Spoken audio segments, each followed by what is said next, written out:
Yes. Okay, go ahead.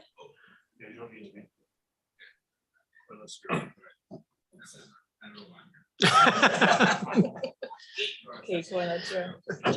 Which one is Okay, directors, we're ready to go.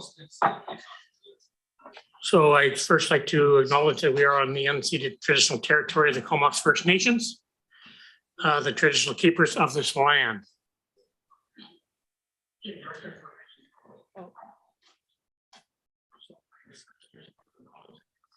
Okay, somebody got their speaker on their laptop? Okay, I'm gonna mute everybody. technical difficulties.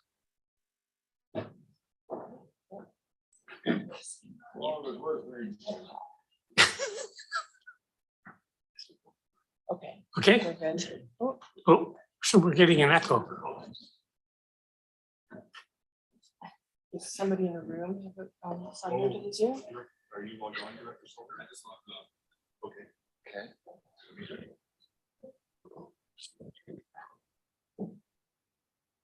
Is anybody? It's somebody that came on recently because we were fine before. Yeah.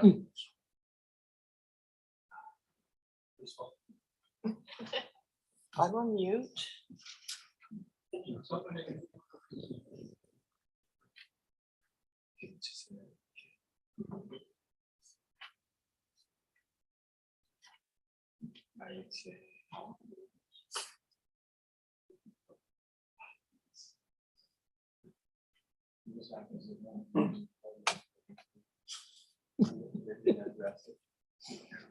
So it's coming through the sound system.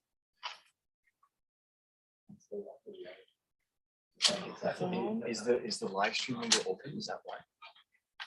It's on YouTube. Yeah, it might be. Oh, no, it isn't. Or, Is it that one? Yeah, check all the browsers. That one there, the left one. That's one. that one? Yeah, close that. There. Okay. Should be good to go now. Whenever you have a moment, you can sign those, no rush, and you can just give them to Lisa. Okay, I think we have it. We'll carry on.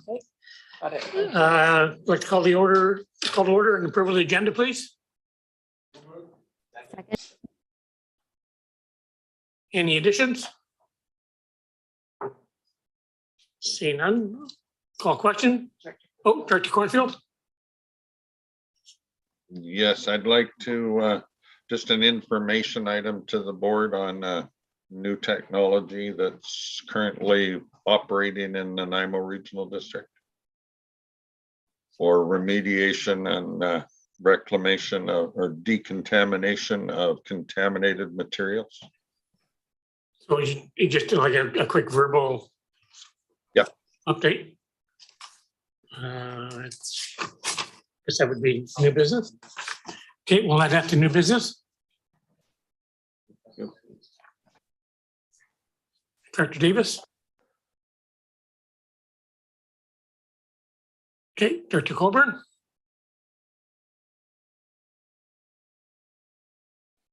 Good morning, everyone. Just a heads up that I was going to put forward a notice of motion today. So I don't know where you want that. It has to do with the solid waste alternative technologies as well. So I'm not sure where you want to place that. We also new business. Thank you. Anything further? Okay, so then we'll ask for approval agenda as amended. I moved. Director Lee, Second. Director Evans, thank you. And Director Harbour.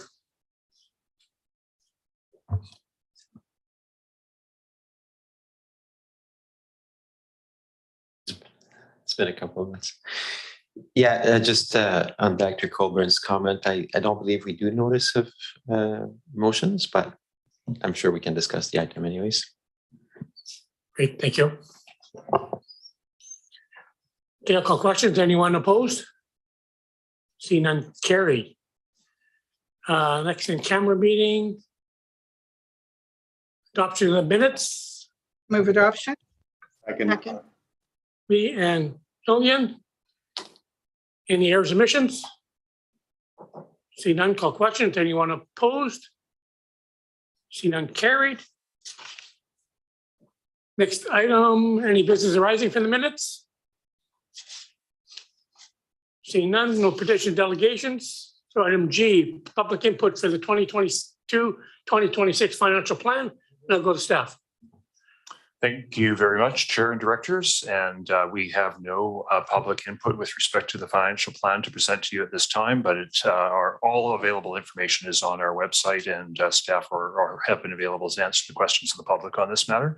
And you can look forward to a report later on in the agenda with respect to readings to the bylaw for the financial plan. So no input to add to that at this time. Thank you. Ever see the staff report on public input? Director Lee, seconder. Second. Director, somewhere over there. Director Sullivan. Thank you. Call questions. Anyone opposed? See none, carried.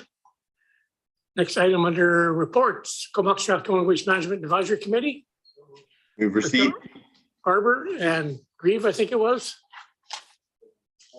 Cole Hamilton, thank you. And over CAO. Yep, we're available to answer any questions regarding the advisory, which considered the reports that are part of this agenda today. Any discussion? See none, call questions. Anyone opposed? See none, carried. Item 2, year-end review of the Comox Strathcona Waste Management illegal dumping. Motion receives the report. Arbor. Second, Evans. Your Director Hamir. And other CEO. Thank you very much, Chair and Directors. Mike Dennison is here to present this report and answer any of your questions.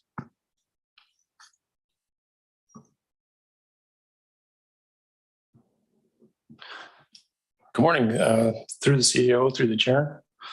I'll give a quick overview of the illegal dumping report for 2021. Overall, it was a good year. There's been a decline in reports coming into us, so we're down to 58 in 2021. And overall, since the program launched, we entered 444 reports into the system. As a reference, in 2017, when we first launched, which was a partial year without full stats, there was 95 reports. In 2018, there was 105 reports, which was our first full year of collecting stats. 2019, there was 94. 2020, there was 92. Approximately 51% of reported sites in 2021 contained items which could be disposed of for free. The types of materials we're finding at the sites has not changed much. However, there is a decline in the larger sites with construction materials being found, which indicates companies seem to be aware of our proactive approach with the program. So there was less reports brought into the system. However, there was an increase in the amount of waste removed, as there was also an increase in volunteer groups clearing out older sites. In 2020, 23.2 tons were removed, and there was $3,027 in weight tipping fees. In 2021, that went to 29.1 tons removed and $4,112 in weight tipping fees. In 2021, we also introduced a new illegal dumping video, which was very well accepted and got a lot of positive reviews and a lot of volunteer interest from that. That led to a very successful Earth Week with 7 Rotary groups participating and 9 tons of waste removed. As always, catching offenders is a very difficult thing in this type of enforcement. Although we were able to issue 2 tickets, one in the Comox Valley Regional District and one in Campbell River. And in addition, there was 4 written warnings issued.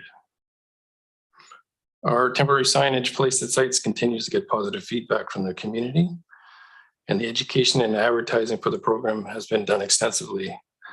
So moving forward, we're looking at a couple of ideas for 2022 where we're going to hopefully utilize the bylaw adjudication system to reduce court costs and time, unnecessary witness attendance, and requirement for personal service of tickets.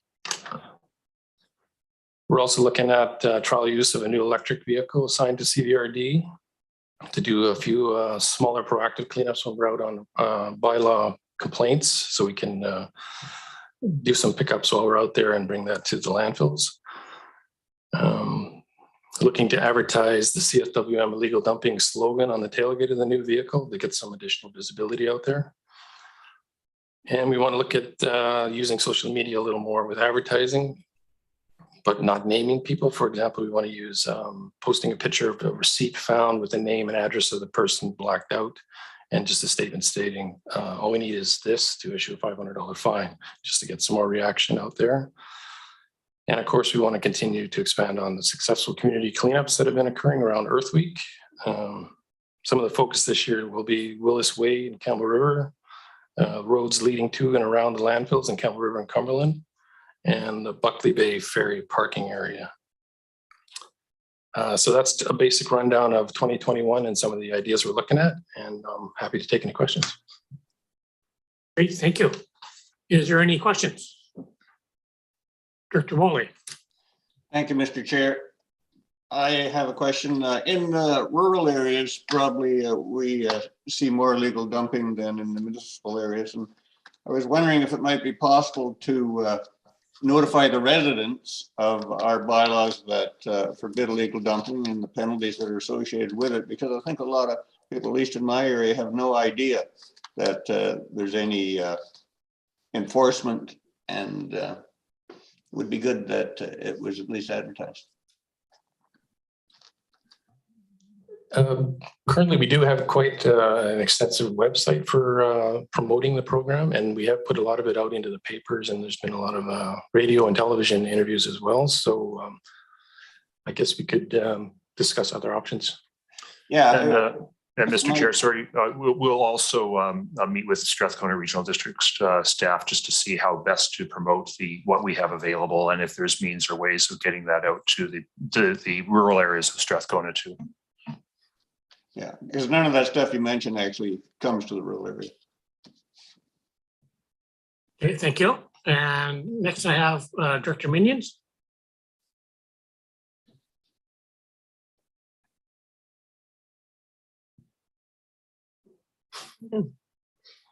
Thanks for the report, Michael. I'm just curious what the kind of philosophy or process for, 2 tickets and 4 warnings. I'm kind of guessing, even if it's someone's first offense, is maybe why a warning is being given, but likely it's probably not someone's actual first offense. It's just the first time that someone's noticed. So just curious the numbers of 2 tickets versus 4 kind of warnings, what the thought of warning people versus going a little stricter and ticketing on the first time that it's been caught. In regards to the warnings, I believe those were generally somebody might spot a license plate and give us a license plate number.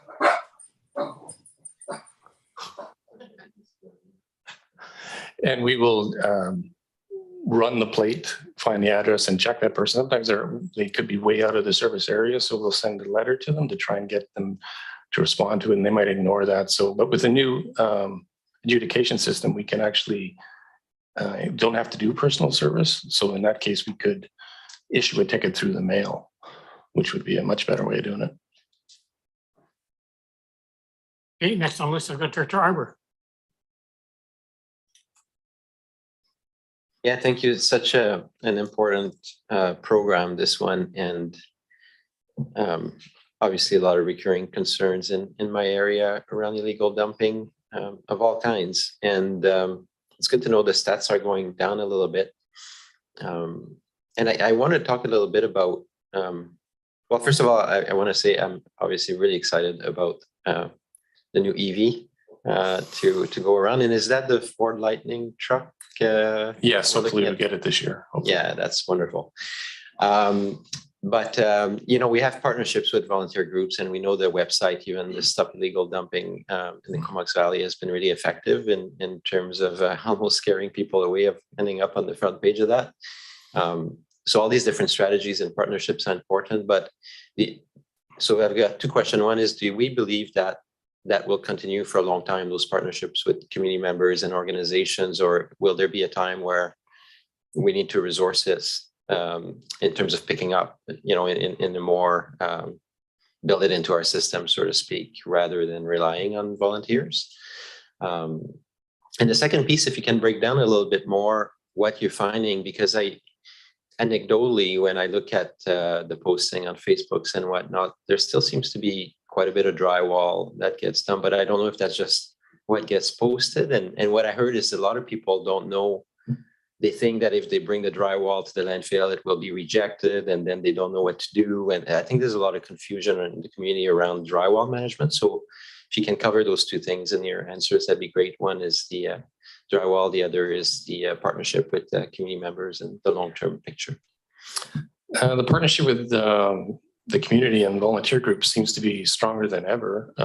Steph Valdell, our services coordinator, has, I think for this year, she has 90 Rotary groups that are asking for input into helping with cleanups. And that extends outside of our service area as well, but these groups are all talking. So we have a lot of volunteers out there that want to get involved. I mean, it seems to be, people are not happy at all with illegal dumping and as you can see on the web pages, they don't want to see this anymore.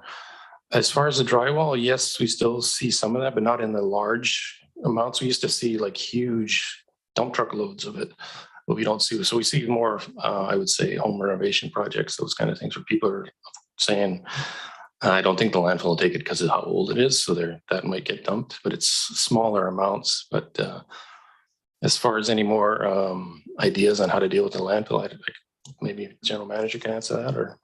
Yeah, I wouldn't mind speaking to the drywall issue. As directors may be aware, WorkSafe is enacting new regulations and requirements with respect to the removal of drywall in renovations or otherwise. And certainly this will affect people's response.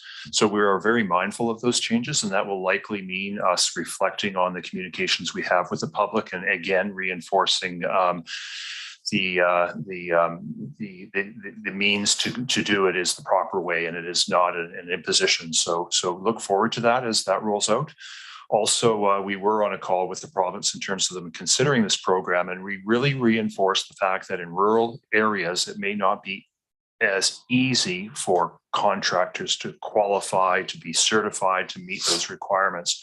And we really encourage WorkSafe in the province to look at supporting rural communities to ensure that maybe there is a provincial initiative to make it even more affordable to ensure that drywall is disposed of appropriately at our landfills. Whether that gets traction or not, I just want to inform you as directors, because in your conversations with provincial representation or otherwise, I would really encourage that. But we will be mindful to changes, and we will be providing communications to the public as those are unfolded, especially if they're going to impact the program of that Mike oversees in terms of illegal dumping. Excellent, thank you. I've got Director Evans, Director Lee, Director Abram, and Director Paulson. So Director Evans, go ahead. Thank you, Chair, and thank you for the staff report. Really good report, and as previously mentioned, this is such an important part of ensuring that our goals are managed with a reduction in illegal dumping. So I was really pleased to see the level of participation around the AVICC initiative with Earth Week cleanup, and to hear today 90 Rotary groups that are reaching out. That's just really positive. That particular program, having participated in it last year, I know that it's not just the day that the program is done or during that week, but these become really watchful eyes for us in the community just to be monitoring illegal dumping. So I'm really glad to see that spread across volunteer groups. That's really encouraging. My question is around repeat offenders.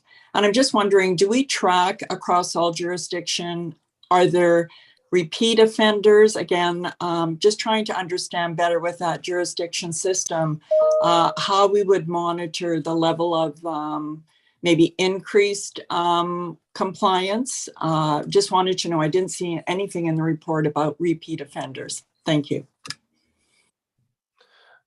I can tell you that since we started in 2017, all reports that come to us go into one log, one database, and we track that across the whole service area.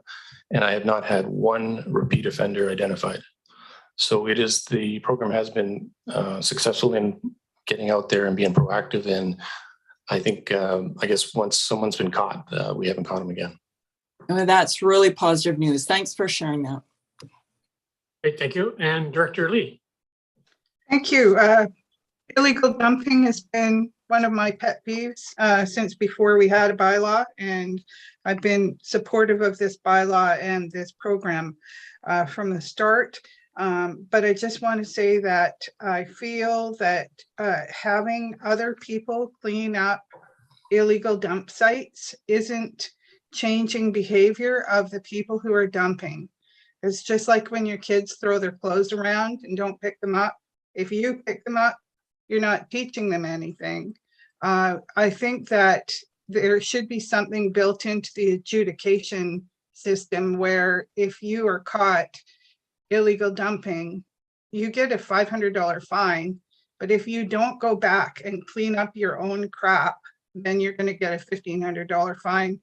And then the word would get out that it is a really serious offense to do this, and that nobody else, not the Rotary Club, not anyone else, is responsible for picking up your stuff, you know? And I think that people need to take responsibility for what they do, or they're not going to learn. And I don't think it's the best use of our professional staff time to go and clean up illegal dump sites. I just think that we should build something in so that if we can positively identify who the illegal dumper was, that we require them to clean the site up. That's my suggestion. Okay, thank you. And Director Paulson, Director Abram. Thank you, Mr. Chair. I just wanted to go along with comments made by Director Wally in the rural areas. Everybody uses things like the website at CVRD, at SRD. We say we advertise on the website, But you know what? Look what we're doing with Connected Coast. We're trying to get people to sign up so they can have internet. Many people don't have internet or have really shoddy internet, and they don't daily look at our websites. They're not exactly, exciting places to go. The method that we are using right now with the Connected Coast initiative to get people to sign up for better internet is a stamped mailed envelope to every single address. That would get to each house, and then everybody would know, here's the rules, here's the fines, here's the consequences. And, they'd have it on file. They've been notified. It's been ticked off at the regional district that they have been notified. They've got no excuse if they get caught. And I think Director Lee's comments about having other people clean up the offender's messes it's a good comment. If you're going to find somebody, say you actually do find somebody $500, there should be a clause in there that says, this is your fine at this time, and if you don't clean it up within whatever a time period that you give them, then perhaps an additional amount will be added to that fine, which they will then have to pay. I'm not saying $1,500, but I'm just saying that, making threats to people basically without consequences is meaningless, totally meaningless. So unless they have a consequence that they can sink their teeth in, they're going to just keep doing what they do. So anyway, that's it. Okay, thank you, Director Abram. And to Director Paulson. Thank you very much.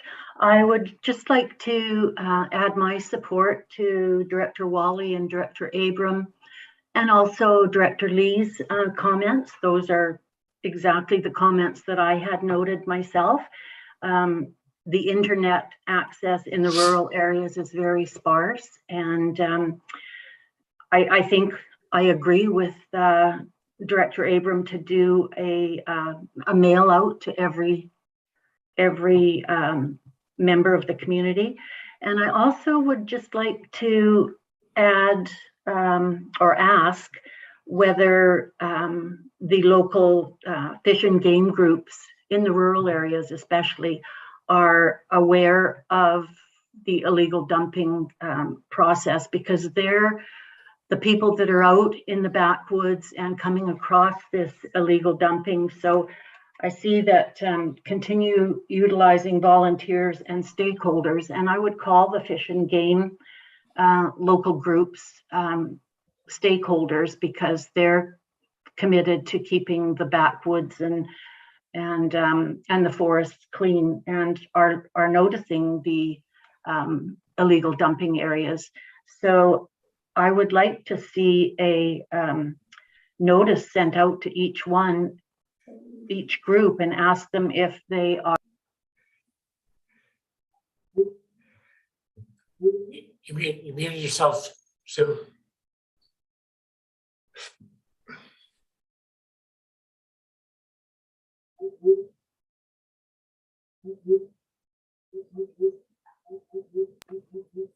Was I muted through that whole thing? Just the last 10 seconds or so. You muted yourself. It was, thank you. Okay.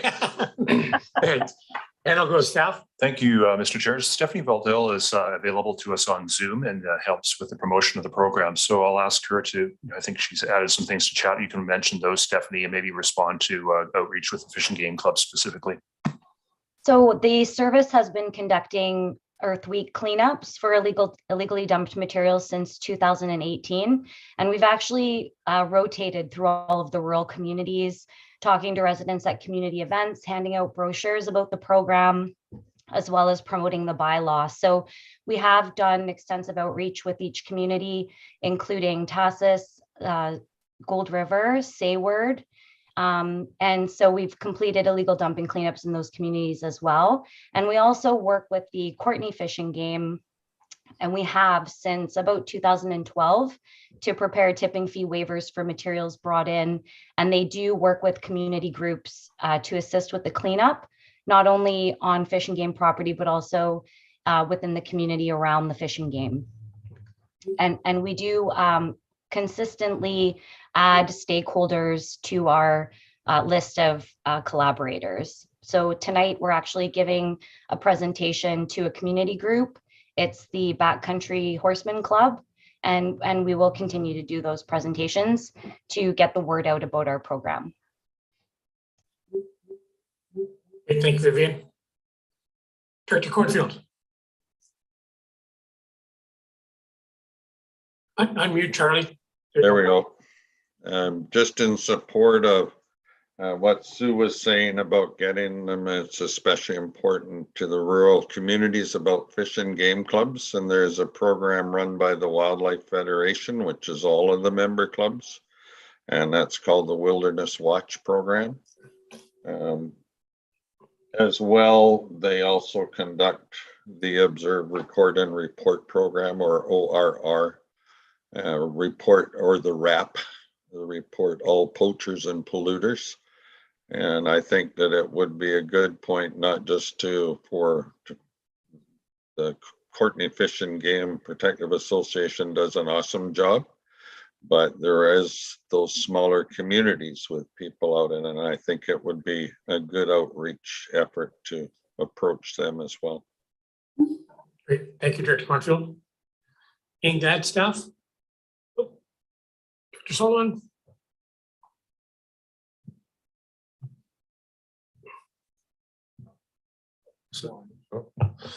Thank you. I just have a concern as far as the bylaw staff themselves cleaning up. I know that when the bylaws in our community for a couple of days, they're extremely maxed out in that capacity. So I just have a concern for the staff themselves cleaning that up. That's my concern. Thanks. Okay, thank you. And staff? That's just an idea we had with this new vehicle. We're going to have, we want to be a little more out there. If it's a smaller thing and there's nothing we can trace, it's better to get it out of there than leave it there. So that's just a little hands-on to help out. Excellent, thank you. Dr. Hillian? Thank you, Chair. Interesting discussion. I do have some experience working with offenders and trying to get them to clean up their messes. And I think it's a great idea where it can be done, but it doesn't come without a significant administrative burden. And that's something that I think staff have to measure. But there may be some way that community groups can actually help with that, particularly if it's folks who, when they're confronted, have some sense of responsibility. Although a fine is a pretty significant deterrent, and I know that you don't always catch people that you can match with the particular cleanup area. The other thing about notices, we've had some success in the past with sending out important messages with tax notices, and that provides a way of communicating with all our ratepayers without the added cost of a separate mailing. Thanks. Thank you very much. Any further discussion? Director Grieve. You're muted, Edwin. That's better. Just a point there that municipalities send out their own tax notices. Ours is sent out by the province. Okay, thank you. Okay, I don't see any further question. So on the report, I'll call question. Anyone opposed? Seeing none, carried. Thank you very much. CO, get some? No. Okay, next item. Item 3, 2022 priorities and work plan. Motion to receive the report. Move receipt. Second, Minions, thank you. And over to CO. Thank you very much, Chair and Directors, and Mark Rutten, General Manager, is here to provide a summary of this report and answer any of your questions.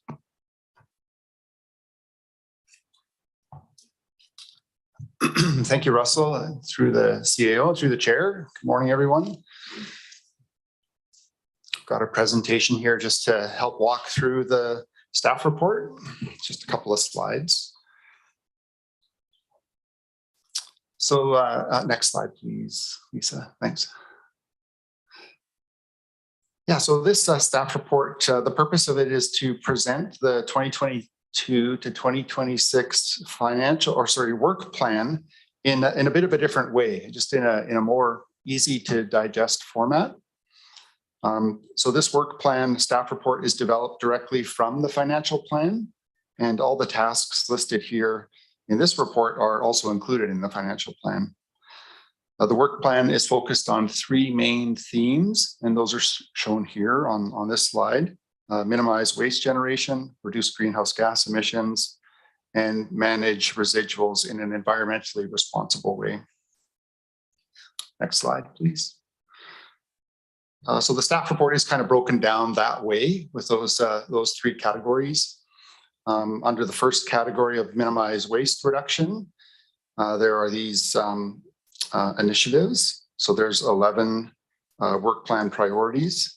Of these 11, 6 of them are just, they're priorities that we're continuing to work on, that we've been working on for years, that are part of managing a solid waste program. And then we've got some new items included also, and those are kind of highlighted in green here.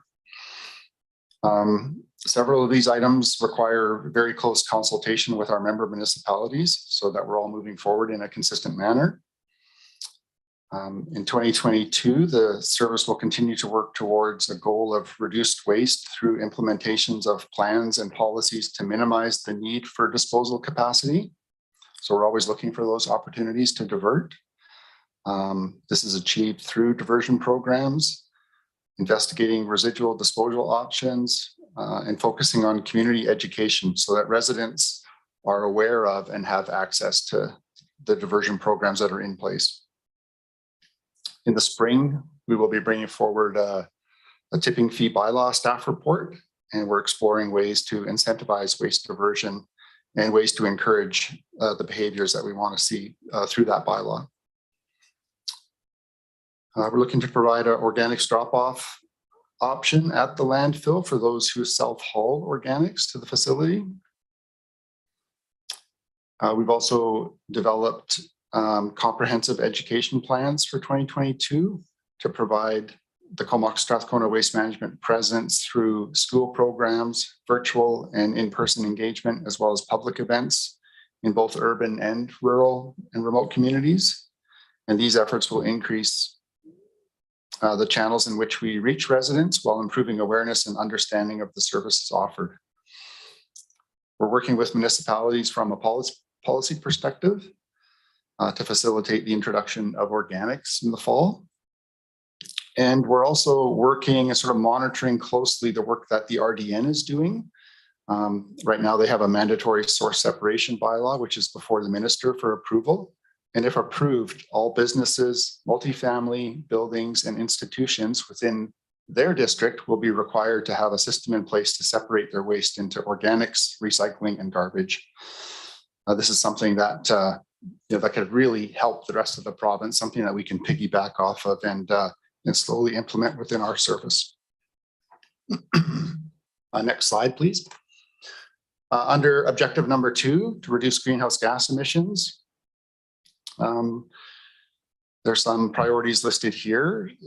We're continuing to pursue the use of landfill gas. I know this project has gone on for a while, but we are still hopeful to implement a solution there to use the gas from the Comox Valley Waste Management Center that's currently being flared and use that in a beneficial way. We're also looking for opportunities for Campbell River. It's due for closure and there will be a gas system there. Much more challenging because it will be a diminishing supply of gas, whereas at Comox Valley, it's kind of a sustained supply for a longer period of time, but we are looking at options. Construction is well underway for the organics project, and that will continue this year throughout the summer, and hopefully we're planned to start up in the fall. And then there's some new initiatives that we always have worked to divert construction and demolition waste, but continuing to try to improve those programs. And then multifamily waste diversion, which we still have a lot of work to do on. Next slide, please. And then the last category here is really the back end work at the landfills to manage waste responsibly.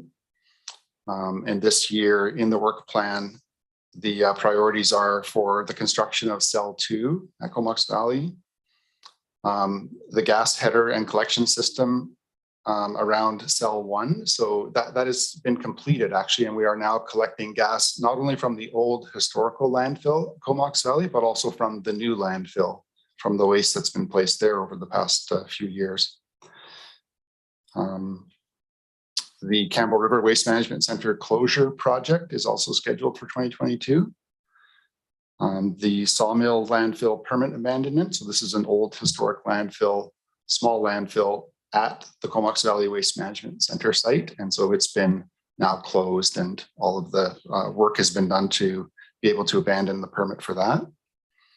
And then on the future plan, we still have the Tassus, Sabalas, and Gold River landfill closures ahead of us.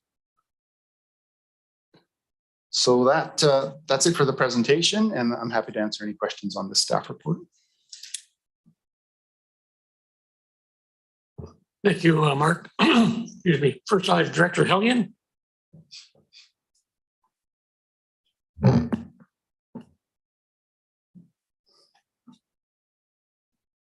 Thank you, Chair, and thanks for the report. I'm glad to see the item regarding construction waste because I didn't see that in the original report. And I'm just wondering if you could speak more about what you see as the possibilities there. It seems that it was an item that the board took a lot of interest in, and we did have that special presentation that we held, which I think inspired a lot of us that we should be doing more of this. Thanks.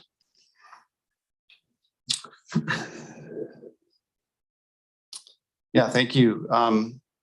So we did have a workshop with the board where we presented several different ideas for how we could improve construction and demolition removal. So we'll just be continuing to work on and develop those ideas. Also, coming up in 2022 and 2023 is an update of a solid waste management plan. So that will be a key focus in that work, will be to better understand what those opportunities are, consult with the community on those opportunities, and then make recommendations for implementation in the next round of the solid waste management plan. So that will be a big piece of that work. Great, thanks. Thank you. And Director Arbor. Thank you. Under objective 1, I'm going to channel Dr. Hillian's linguistic skills here, but I don't think we want to minimize waste reduction. I think we want to maximize waste reduction. So just a little catch. Yeah. And second, in regards to giving credit where credit is due, I think as elected official, we know that bringing brand new in the initiative and being the first to do something is fraught with risk.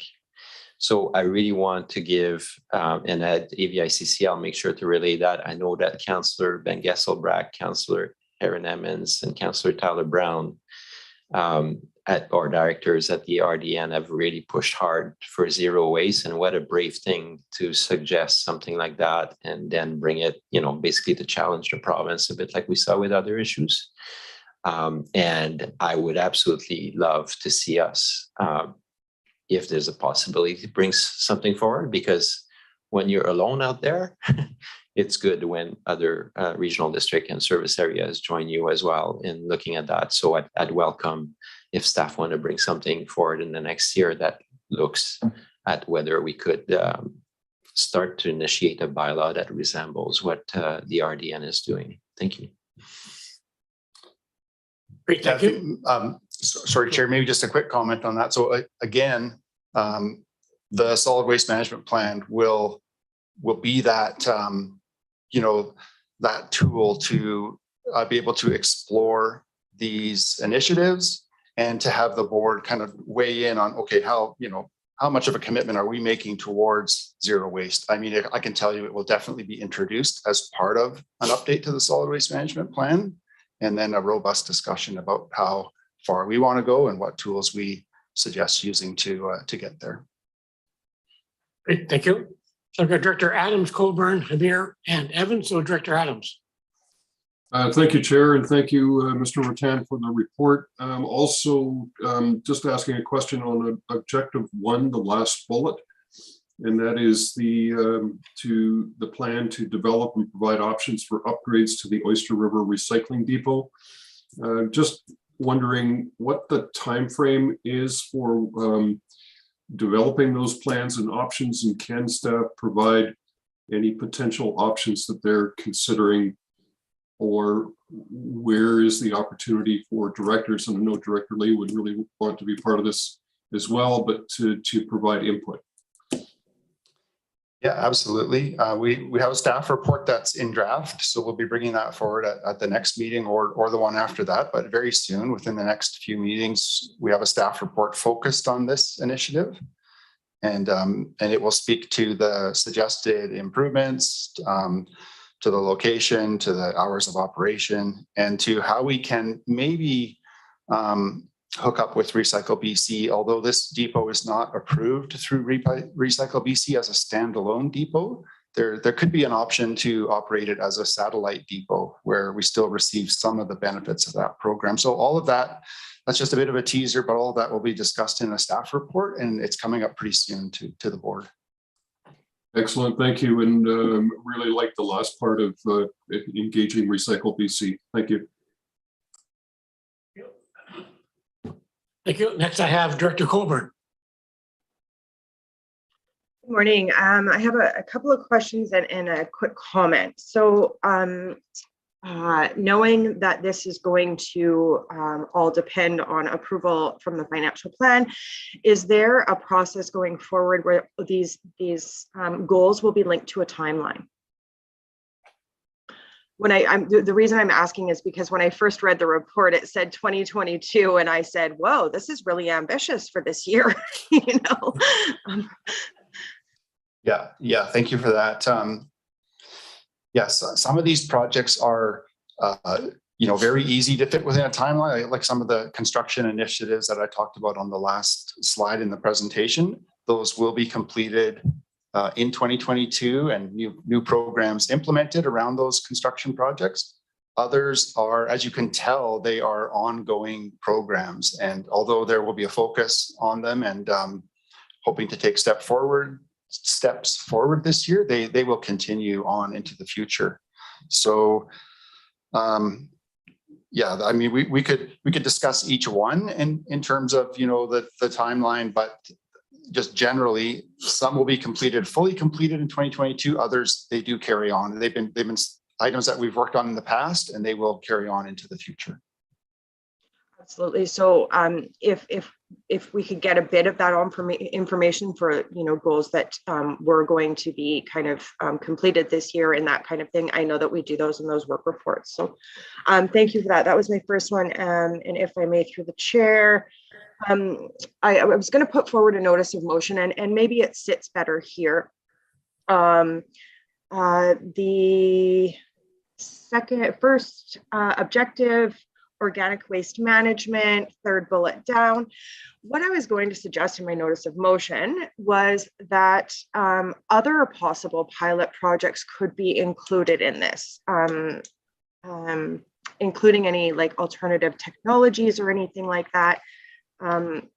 There are, every rural community is distinct in their strengths and weaknesses. And so just realizing that, that's what I was hoping to add to this would be, because it says existing pilot compost programs.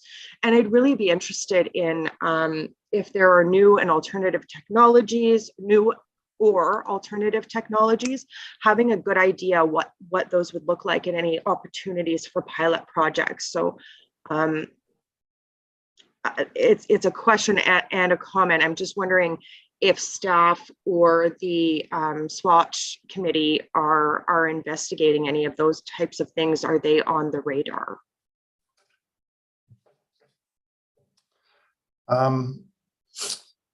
So the pilot projects were to test composting technologies on a small scale. So that the purpose of them was to see if not only the technology worked, but if the smaller community could be organized enough to actually feed that technology and operate it and maintain it and produce a product that's useful for the community. So that was kind of the focus there. We have not had a focus on exploring new technologies for producing compost or for dealing with organic waste.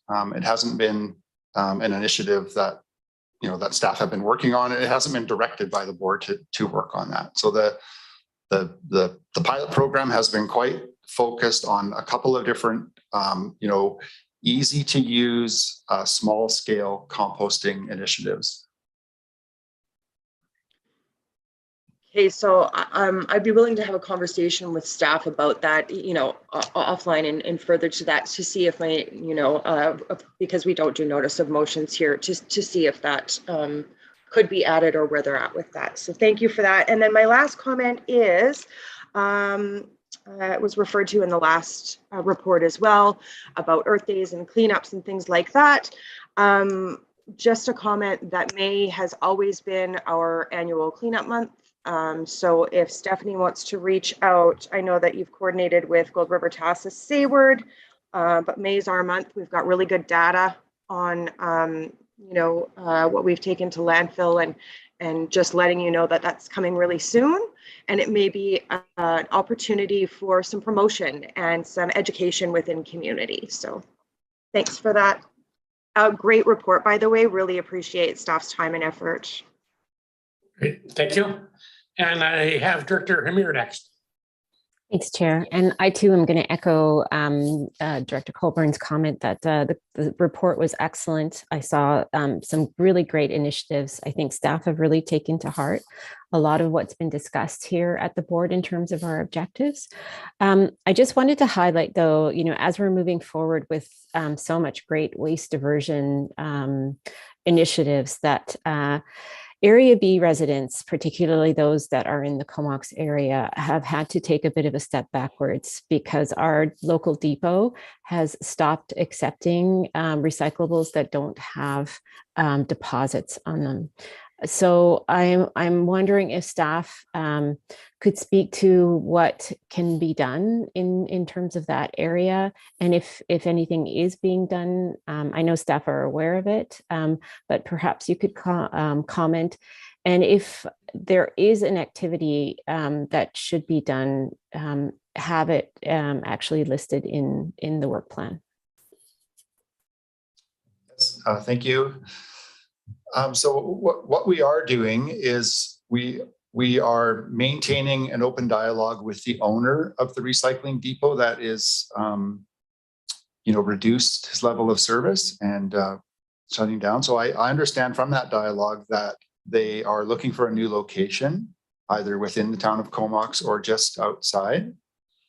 And, so if that is successful and they're able to continue to operate at a new location with the full service that they used to provide, then that is one solution. Beyond that, we are not further investigating, the implementation of any other recycling facilities. If I may just have a further chairs. So do staff have any kind of idea of a timeline of when a new depot may be in the works for the operator? And if this is not looking like it's going to be happening in 2022 or in the near future, would staff be open to coming up with some more options for Area B in a report or something that comes back to this board? I believe the timeline for the owner of the facility is the end of the year. And yes, we're definitely open to bringing forward a report to discuss this particular issue and provide some options for the board to consider. We could do that later this year. Okay, thanks. Would you require a motion for that, or are staff going to be doing that anyways? This is a matter that staff are, as Mark says, monitoring or keeping track of, and it is on our radar that if issues require the board's consideration, we would be bringing that forward to you. And certainly in subsequent meetings, if you feel that things have changed and that report isn't forthcoming, you could action us to do that now. But I think we will be bringing something forward. Okay, thank you. Thank you, Director. Director Evans. Thank you. And I too want to just echo, I found this report really well presented. I like the new format, and I think it allows us to really measure success in a new way. So thank you again, staff, for a great report. I have a question, but I just wanted to make a comment as well that the advanced study tours have already been promoted through the AVICC website. And if anyone is planning on attending, there is a study tour on Friday called Zero Waste in Action. And that actually is a physical visit to a deconstruction site, which I think would be really interesting just to see, again, zero waste in action. So that one you have to pre-register for, and we're recommending that only 2 people from every local government attend. So just wanted to plug that. My question is really around community education. And I know we've talked around this before at the board, how great those videos were, and just engaging through the video presentations. So as part of the community education, I know it's a bit more of a detail into the operations, but I'm just wondering if we can hear from staff. Is the plan there to continue producing those types of videos? And would we also be doing one around single-use plastics? Knowing that the legislation probably won't come through until 2023, but is that one as well that we would consider doing? Thank you. Yes, thank you. I can speak to the single-use plastics, and I might ask Christiane, our communications manager, to speak about the use of videos as a tool. On single-use plastics, we do need, like, before we produce before we produce educational material, we need to work really closely with the municipalities. And I think that's mentioned in this report to just understand the bylaws that they will implement or would like to implement within their municipalities, and that we're all on the same page so that our educational materials are consistent and they apply to the rules that are within each municipality. So there's quite a bit of work to do there to just work closely together, get on the same page, agree on what single-use plastics bylaws look like within municipalities, and then we definitely have a role to play there in the education side. And Christiane, who I think is on the line, do you have anything further to add about videos as an education tool? Not much, Mark. Thanks. Just to confirm that videos do continue to be a tool. We do find that they're a very useful tool for us. They are hugely supportive in terms of the work that our educators do to deliver the curriculum within the schools and within the community. So this will continue to be a focus area for us. Great, thank you. Great, thank you. I've got Director Davis, Cornfield, and Lee. So Director Davis. Thank you, Chair, and thank you to staff for this report. My question is under Objective 2, reducing greenhouse gas emissions. I'm wondering what the plan is with the new regional composting facility for collecting methane gas. Yeah, thank you for the question. The composting facility and the technology that's used will not produce any methane gas. So it's an aerobic process, and air is added to the material as it composts, and that prevents the generation of any methane. Okay, what other emissions would there be? Is there CO2? Yes, there are CO2 emissions. Yeah, I'm guessing there's no way of mitigating that or collecting it for other use. Well, not for the facility that we've designed, because it is open to the atmosphere. There are other technologies that are enclosed, but the technology that we've selected is open and aerobic. Right. So there'd be a significant cost constraint. Is that the issue with collecting CO2? I guess I would have to go back to our consultants and better understand, how much CO2 is produced, and if that's an issue. We selected a technology that, like working with the board, selected a technology that, one, we could afford, and two, that didn't generate any methane. I do know that the way this facility is set up, it's basically done, it's undercover, but essentially outdoors. And so collecting CO2 from the facility that we have designed and are now constructing would not be possible. But I don't even know, I guess what I don't know is if the amount of CO2 generated is an issue. It has not been something that's been raised to this point, but I can look into it further. Yeah, I appreciate that. And yeah, thanks for your answer. Thank you. And Director Cornfield. Thank you, Chair, and thanks you staff for the report. I've got to apologize in case I bring something up that's there. I was unable to open any of the agenda items until about 9 o'clock this morning. So with computer issues. So first question is under the work plan, or at least the solid waste management plan update portion of the work plan. What role or where would we have responses to private landfills? Like we have two, one the Uplands one, and a second one is currently functioning at the old mill site, and wondered sort of how do private landfills fit in with our solid waste plan? Yeah, thank you. Yep, so the solid waste management plan will include the analysis of other landfills, private landfills. So, you know, that work will take into consideration, you know, where they are, what they do, the different materials that are handled there, and how they fit into the total solid waste management picture for, you know, for the Comox Strathcona service. So they will be considered in terms of, you know, the control and management of those landfills. I think that will also be considered and discussed in the solid waste management plan, and options and recommendations provided to the board.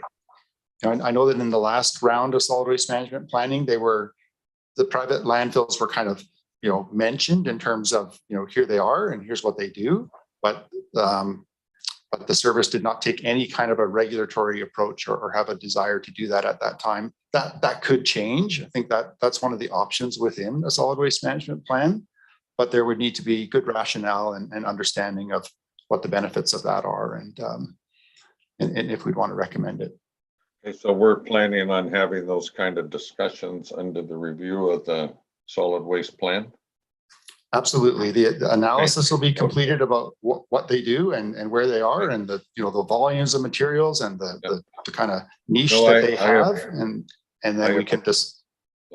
I appreciate it, Mark, and I just wanted to make sure that it was being included somewhere. And like I said, I didn't have time to go through the report in detail. My second one is we have our SWAT committee, the Advanced Technologies, and the AVIC CE Island-wide Committee on Solid Waste, which where would that be included in the work plan? Or where would those items?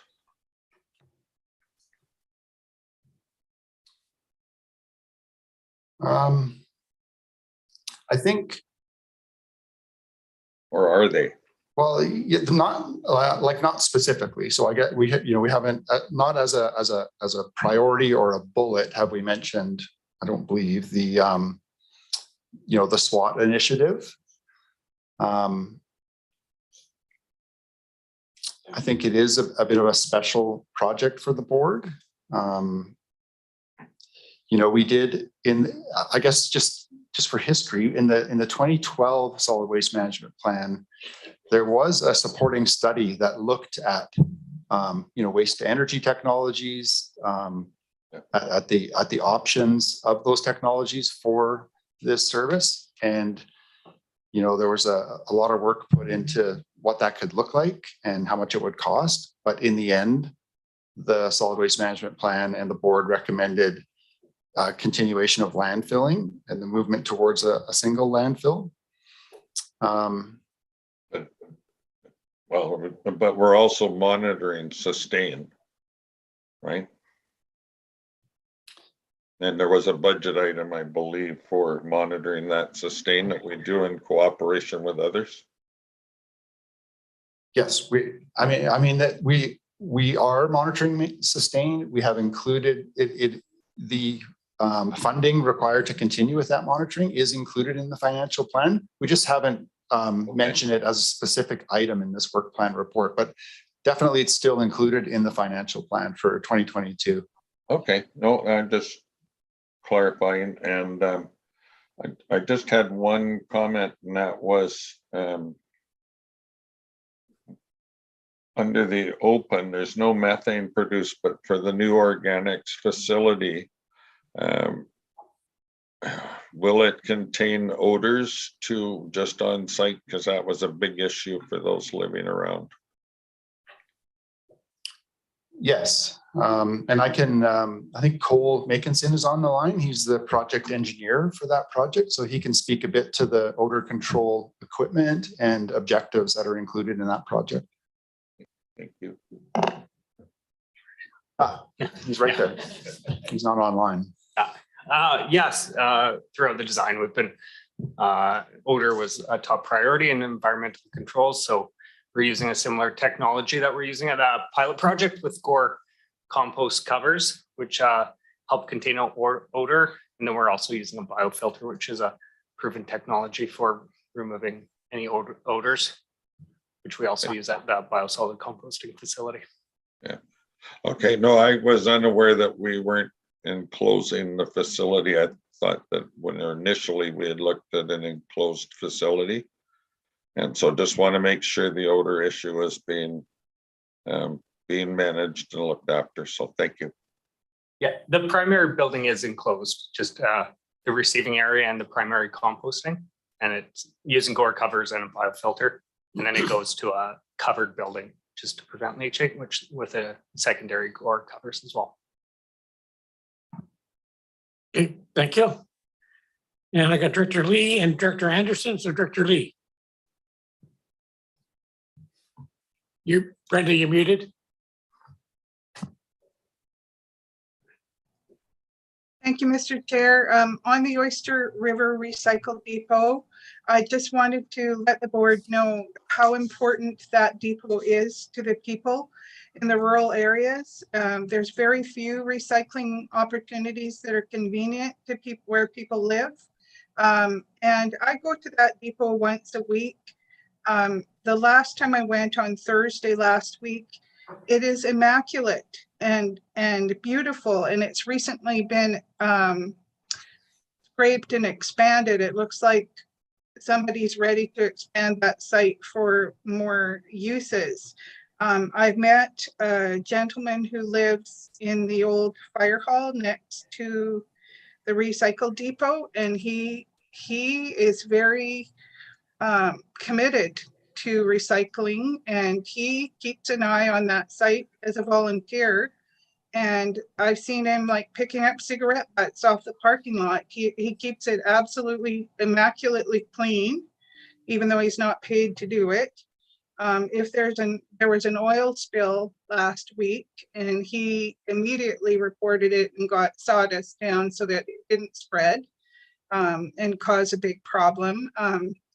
I kind of like the idea of local people taking care of the things that the services that they value in the community. I like the idea of local people overseeing these recycle depots or helping out with them. I'm unsure of what Recycle BC would offer us that would be better. But honestly, that site right now is running very well, and it was really clean.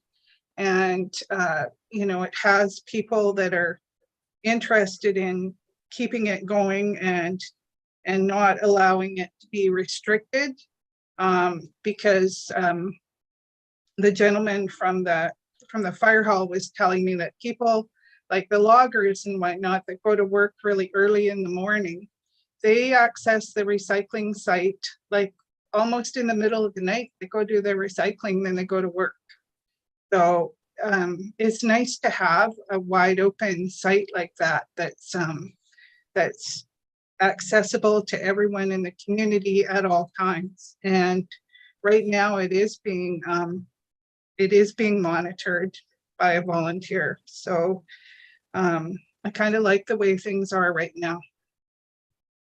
And $426,000 for Recycle BC to come in. I don't know that they could do a better job than what's being done right now. Okay, thank you, Director Lee.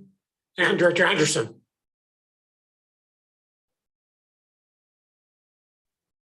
Thank you, Mr. Chair. I just wanted to follow up on something that Director Colburn was saying around community composting and perhaps expansion of our efforts there. And I don't think this is new to staff, but just to let the board know, and perhaps this is relevant in other rural communities.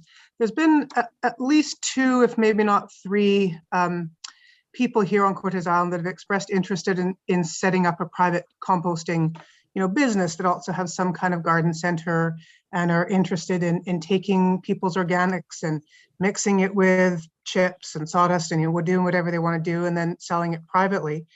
And that would certainly be a way of dealing with a whole lot of this material. And I just wonder, because the little pilot program, good enough, but it's been certainly very limited in scope and hasn't really told us anything at all about the interest in the community of of composting. It's really just been isolated to a couple of Clahoos and another property. Whether there was any way of partnering with a private enterprise or not, or putting out some kind of RFP and supporting with curbside collection, or I don't know, just in any way, because I think that the reality of us putting together some kind of composting site in all of our respective rural communities is probably just not on. But I bet that if we were to partner with enterprising individuals who are into permaculture, horticulture, garden centers, whatever it might be, there would be some real allyship there. So just any comment from staff, and if there's any opportunity to incorporate that in the work going forward, I'd be most grateful, because it is a big part of our waste stream still here in the rural areas. Yeah, thank you for the question. I think the answer is yes. We're always open to those ideas and looking for ways to make things work. And we do understand that the smaller communities are unique, and that partnerships are important, and maybe a way to a solution. I guess on the other side of the coin, I just want to say that it's the most efficient way to collect and deal with this material is to provide the service at the curbside or at the roadside. And I know it is the more expensive way to do it, but it ensures that everyone has easy access to the program. As soon as you rely on residents having to sort of collect and accumulate organics and then take them somewhere, it's definitely a barrier to success. So maybe partnership with an organization that's willing to go to people's homes and collect this stuff, that might work. And we're definitely open to these ideas and to discuss them. But some of the realities of having people, just providing that easy access, that ability for people to just, quickly put this material into a bin and know that it's going to be taken away is important to the success of these programs. I completely concur with staff on that, and thank you for that. And I wouldn't want to impose it as ubiquitous as the garbage collection here, because a lot of people really do use their own compost and wouldn't want to pay for it. But if it was an optional pay for service pickup, it would be interesting to trial that. And so is that something that this service would run, or is that the SRD who currently runs the garbage pickup, or partnership? Do we imagine supporting pickup in rural communities? Well, interestingly enough, there's a letter later on the agenda today, and I would suggest that the solid waste management plan, again, I know it's, we're pointing to that document, we're talking about it a lot now, but it is such a comprehensive exercise. And, we're also suggesting that solid waste management plan include the investigation of curbside collection in rural areas, and what that could look like, whether it's something that this service should take on or should stay with regional districts or strictly with municipalities. So there's staff is suggesting that we look at that through the solid waste management plan. Right now, under the current solid waste service that we provide, I would suggest that curbside roadside pickup would be an SRD responsibility in that regional district, but that could look different in the future. Okay, thank you. And Director Minions.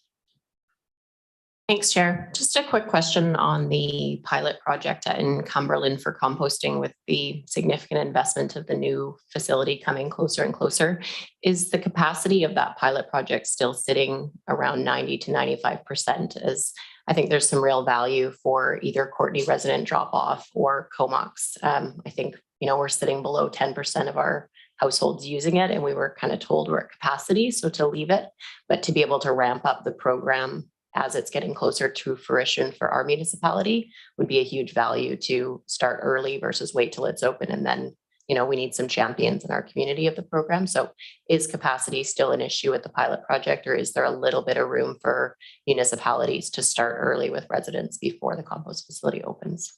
Could I ask, I think Jesse Lee is on the line, and he's got a much better handle on the existing pilot facility and what the capacity is there. Yes, yeah, through the chair. Yeah, we do have some in the summer months. It does get tight because the yard waste volumes pick up, but we could handle a bit more material at this time. Yes.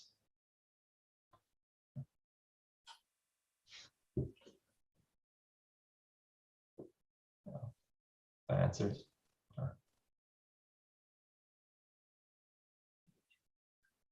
Thanks for that answer, and I'll take that as permission to try to grow the program in Comox from a small perspective, because I'm the only person on my cul-de-sac, and as I look, it is about 1 in 10 houses right now. So with it really coming in such a huge investment, it'd be nice to get a slow pickup between now and then ramp up. So I will take that and go with that. Thank you.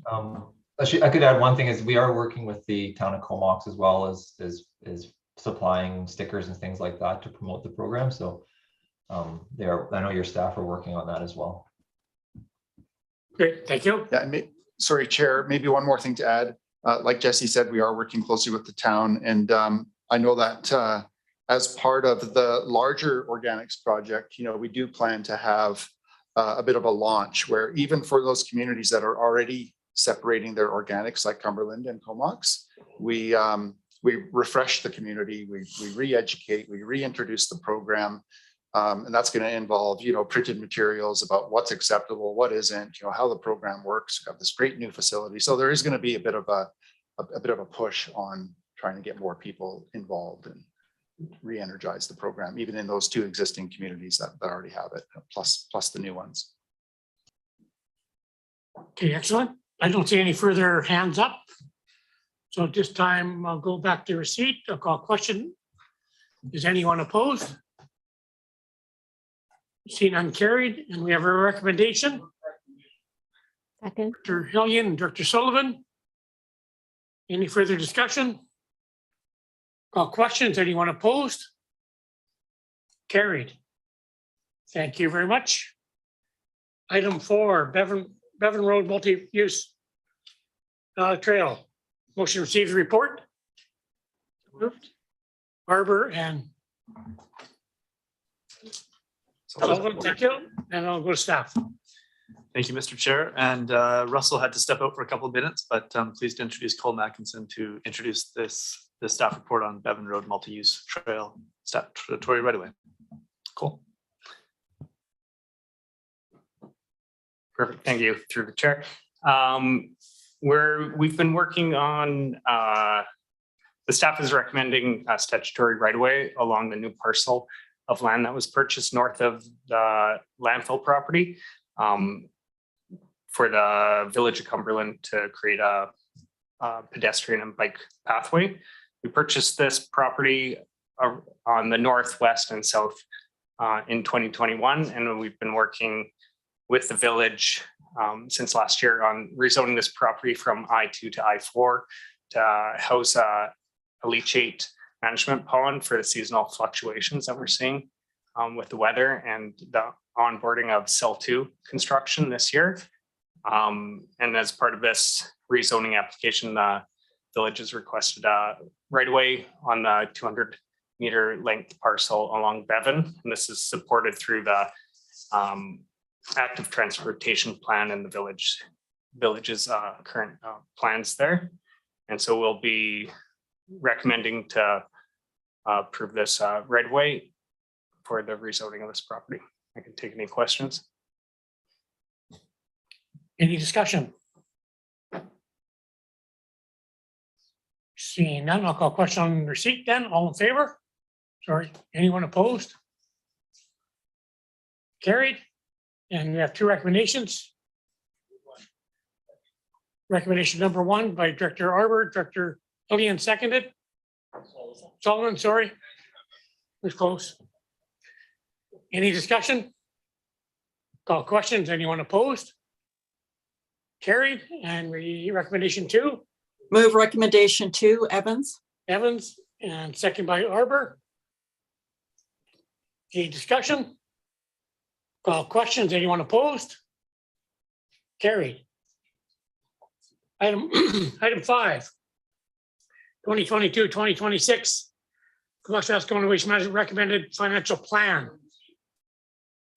Director Hillian, Director Arbor, and I go staff. Thank you, Mr. Chair. And Mark Rutten is back to present the recommended financial plan. Mark.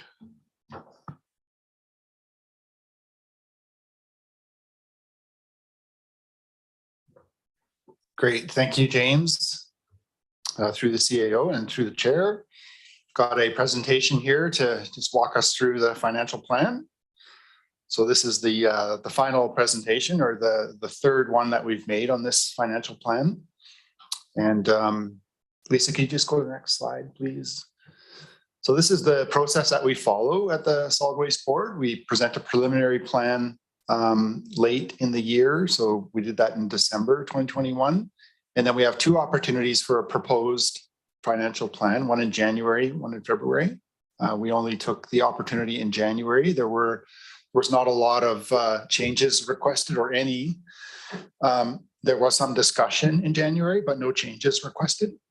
And so now we have the recommended plan in March here. And in this particular report, we've really focused in on just a couple of topics that were heavily discussed at the last meeting.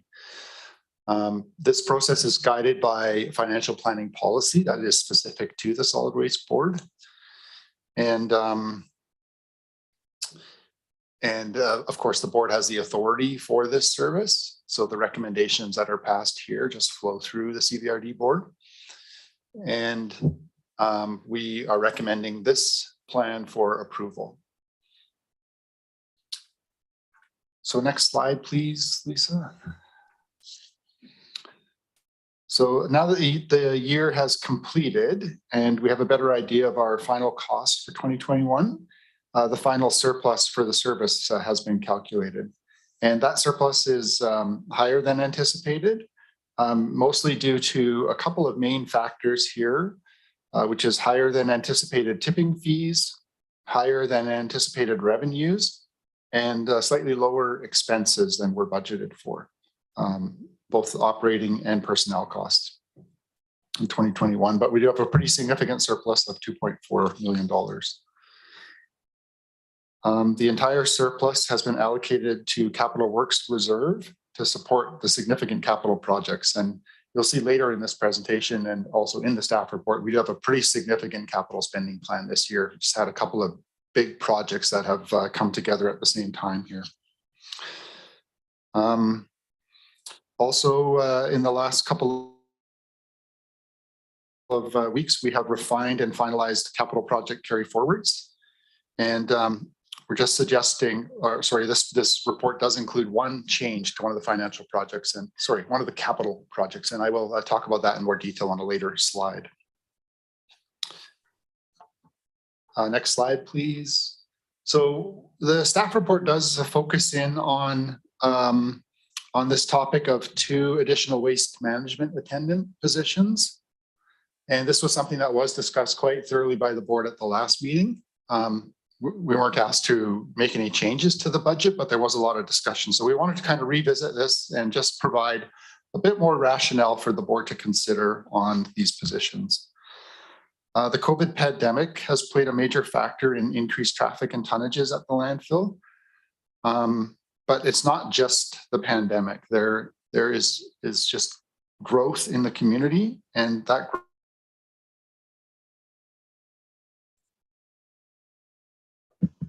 growth has really been proven out in just the latest census information that we received, and 8% in the SRD, for a combined total of 8.5% increase, or almost 10,000 people more now than in 2016. So these facilities are seeing, they are seeing that growth. They are seeing the additional waste from the community from that growth. Over the years, the service has onboarded a number of extended producer responsibility programs. And each of these programs, although they're funded by the province and they essentially come for free, they do take staff resources to manage and operate.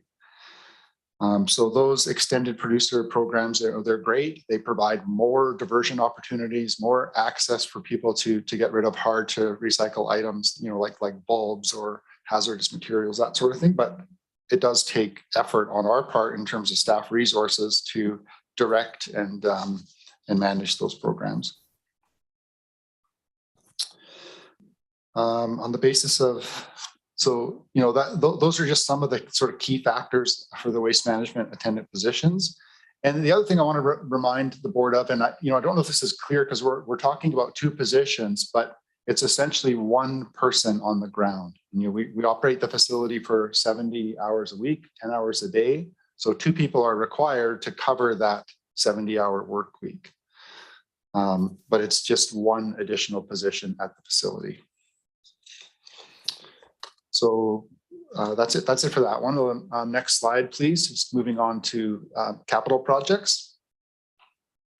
So you will notice that in the staff report, we are asking for an increase on one of our capital projects, and that is the Cell 2 construction project scheduled for this summer. And we've now completed the detailed design.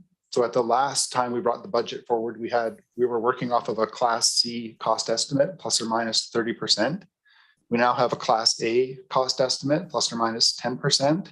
And this is the pre-tender cost estimate. So it's the best price that we will have until we get the actual tenders in.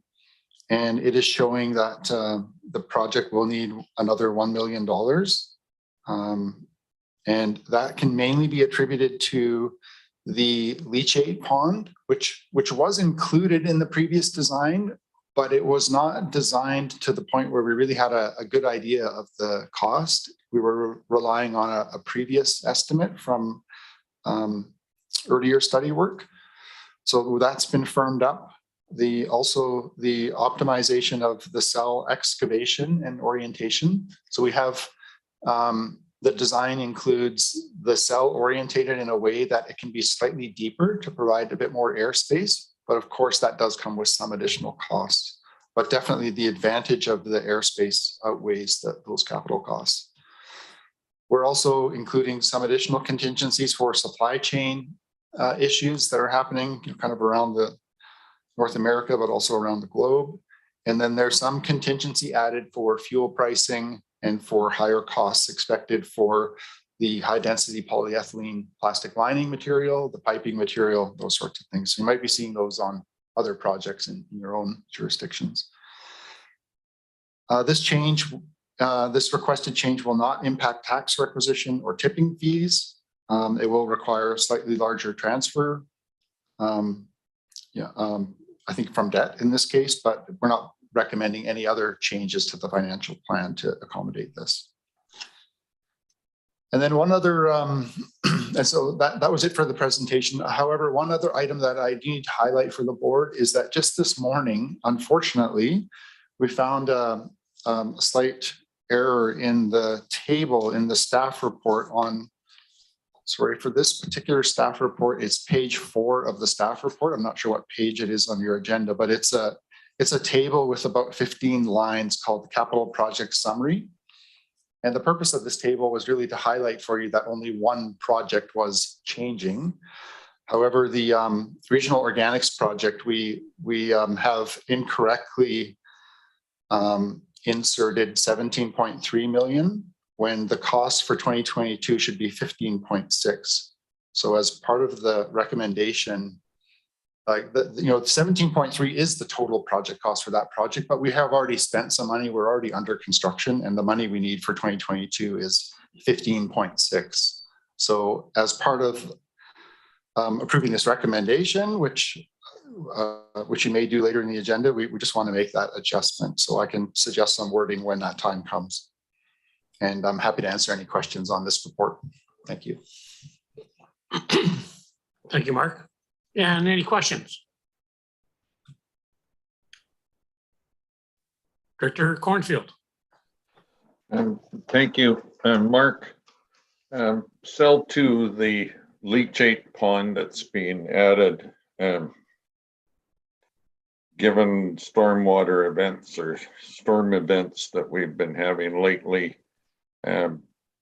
is it going to have a capacity that will handle like a Q200 event or more?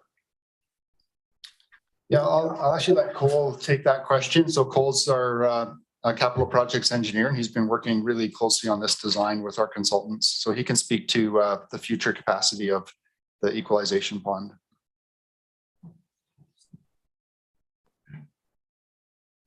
Perfect. Thank you, through the chair.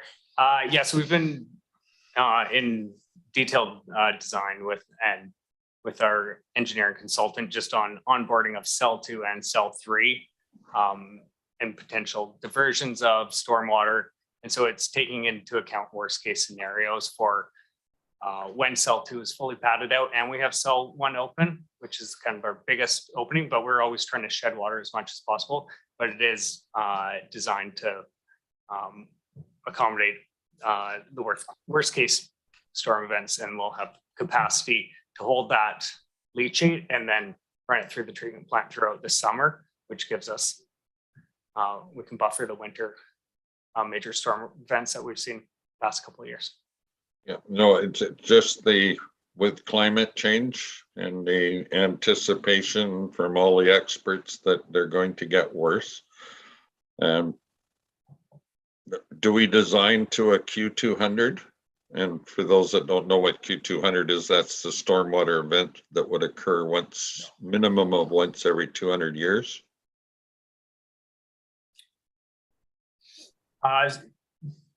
Through the chair, there with the landfill criteria, I think we're in the Q100, but then it's sequential storms that we've modeled, and so we're taking real-time data of storms after storm after storm throughout the winter and using the climate change data, but also real-time data that we have from our leachate plants, because we can handle the Q200 storm if it's a one storm, but it's more that sequential storms that we're starting to see of 30 or 60 days of rain in a row. And that's what's really driving this EQ requirement. Okay, and second question to staff on the carry forward of 1.225 million. Does it get added to our reserves, or was it directed straight to cover off the additional cost for cell 2? Like, what happens to our carry forwards of 1.225 million?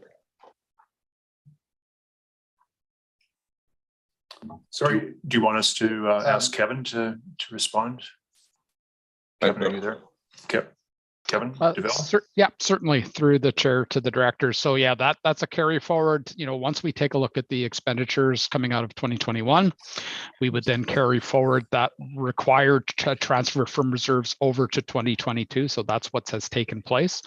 So that just becomes an additional cost or additional item that we will potentially have to draw out of our reserves to support that project. Okay, so the 1.225 carryover gets put into reserve? Well, it doesn't get spent in reserve in 2021, but then we carry forward that anticipated withdrawal into 2022. Okay, thank you. Thank you, Director Cornfield and Director Lee.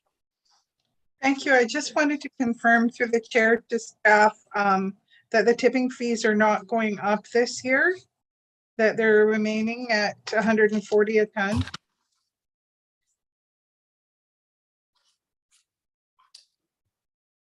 I couldn't find it. It looks like we're making, we're earning about 10 million a year on tipping fees, and the same almost is budgeted for 2022. So I assume that the tipping fees not going up this year in 2022. And the reason I'm concerned about the tipping fees going up at all is that I have had calls from a few constituents complaining about the cost of disposing of their refuse. And every time we put the tipping fees up, the haulers put their fees up substantially, and they're already going to put their fees up likely because of the price of fuel. So there could be kind of a double whammy on the homeowner to dispose of their refuse. And so any little tweak downward we could give to tipping fee. I mean, even if it was only a bit to offset the increase in gasoline and the increase that the haulers are going to charge to the areas that don't have municipal contracts, would be helpful. Yeah, through the CAO and through the chair, I can see that in the financial plan, there's a tipping fee increase proposed for 2023 and 2025. And what we're trying to do is just keep the tipping fees increasing with the rate of inflation.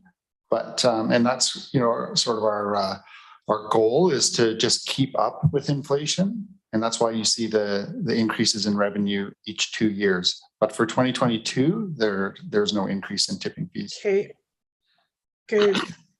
So, and there's not recommended to use any of those little scraps of money, like the 160,000 that we're not spending on the carbon credit that we were going to pay to Cowichan, or the 426 we had as surplus in the capital budget. We can't apply that to the tipping fees to tweak them downward to offset the cost of gasoline. Yeah, no, I understand. What we're not recommending that. Okay. What we are recommending is that we keep things stable and not change the requisition or the tipping fee for 2022. But a reduction is also not recommended. We have a very intensive capital program right now, and the more money we can put towards reserves to fund those capital projects, you know, the less borrowing that the service would need to consider now or in the future. So right now we are covering the bulk of our future capital projects, you know, with reserves, and that's a good position to be in. So I wouldn't suggest a reduction at this point either. Okay, as long as it doesn't mean that we're just going crazy on spending, you know, because the money's there. As long as we're being conservative about our spending, Okay, I'm thank you. okay with that. Excellent, thank you, Director. I don't see any further hands up. So on receipt, I'll call question. Anyone opposed? See none carried. Move the recommendation. Could we, oh, sorry, go ahead. Yep, hang on, there's nothing moved, nothing second yet. Mark, you have. Yeah, so like I indicated in the presentation, I would suggest a small adjustment to the first recommendation. And so, Lisa, I would suggest that after the word table 1, so the updated recommendation would read that the Comox Strathcona Waste Management Board endorse the recommended 2022 capital procurement as outlined in table 1, adjusted to 15.6 million for the regional compost facility project of the March 9th, 2022 financial plan staff report. So moved. Okay, moved by Harbour, second by Lee. Any further discussion? Call questions. Anyone opposed?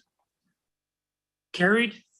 Second recommendation of 2022-2026 recommend financial plan of the Comox Strathcona Waste Management Service function 394 be approved with an amendment. With an as adjusted added to the end. With that as adjusted at the end. Move Colborne. Second, Evans. Colborne and Evans, thank you. Any discussion? Seeing none, I'll call questions. Anyone opposed? Carried. Mr. Chair, could we please take a 10-minute stretch break? Sure. Thank you. We were close. I hear 5. Do I hear 7.5 anywhere? 11, 16 and 3/4. And the item is sold to our chair.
Hey, Martin and Gerald, are you still on there?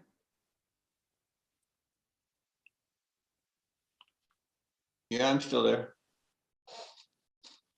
If you use any of my info on my Facebook posting on Connected Coast, Yeah, I've added a whole, using there. Yeah. did you see the added section?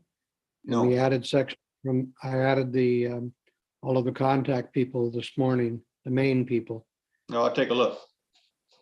Okay, so those might be things you want to add in. And Yeah. Same for Martin.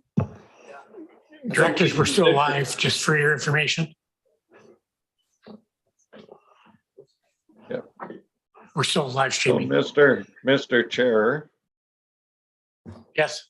what's Irish and stays outside all summer? Sorry, couldn't hear you, Charlie. I said, what is Irish and stays outside all summer? You.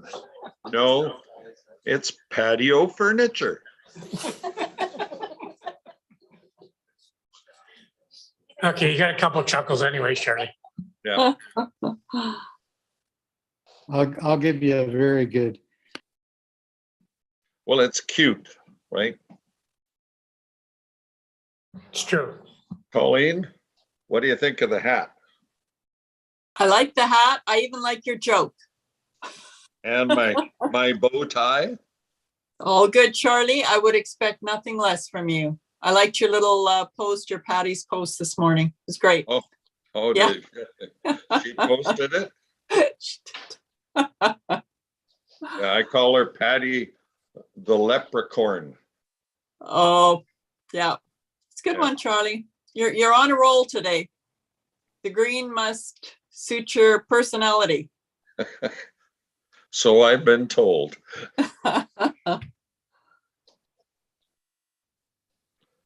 Yeah, I had a heck of a job on I couldn't open any of the items on the agenda. Yeah, I heard you say that. Yeah. Yeah, it was from your laptop, or you couldn't go online, hey? from my iPad. No, I couldn't. From your iPad, yeah. I couldn't get in like I usually do. So James had to walk me through this morning an alternate method, which is working for today, but I didn't get much time to review anything. So well, I think good discussions already. Good conversations this morning. Yeah, good questions.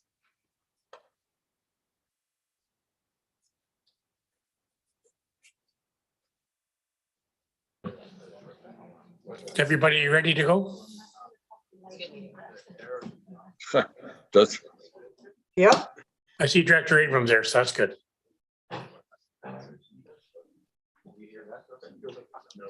Okay, we'll carry on. Go ahead. Item 6, Comox Strathcona Waste Management Report. Cornfield in it and Arbor. Any discussion from staff? No, just available to answer any questions if there are any. Any questions, directors? Director Cornfield. One question with 2 points in it. One is, how do items come off the management list? Like I noticed that, I didn't see a mention of the sustained monitoring on the management plan. And the other one is, how does the 2022 priorities and work plan that we did earlier, how does that fit onto the work plan? Mr. Chair, management report, sorry. Mr. Chair, generally speaking, items are removed once complete. However, Senior Manager Vivian Shaw brought forward a comprehensive report about the management report with amendments on the basis of the status of various projects. So there were a number of items removed as a result of the direction of that. The sustained monitoring may be on a management report that is party to the SWAT committee.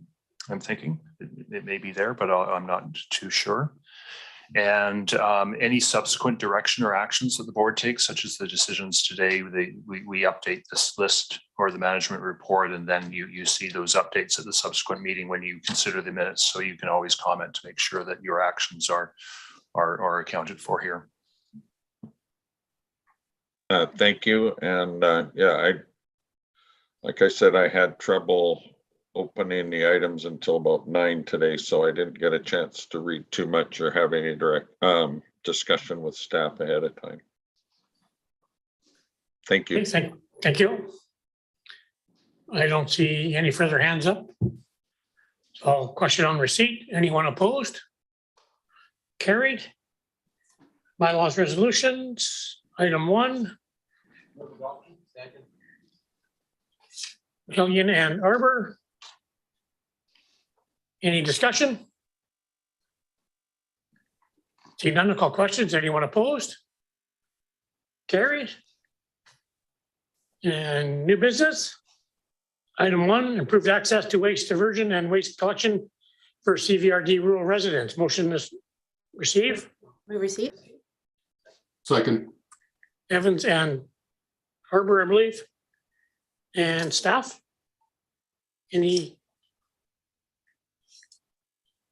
Just correspondence? Yes. Yeah, available to answer any questions if there are any. Any discussion?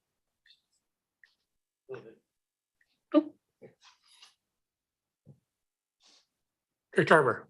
Yeah, thank you. I think that is an important piece of correspondence in terms of can speak for up north in the Strathcona district, but for the Comox Valley, I think there's still a lot of appetite to resolve our waste collection system in the rural areas, and I'm glad to see a recommendation to move this into the solid waste management plan for consideration by the broader board. So I appreciated the correspondence. Thank you.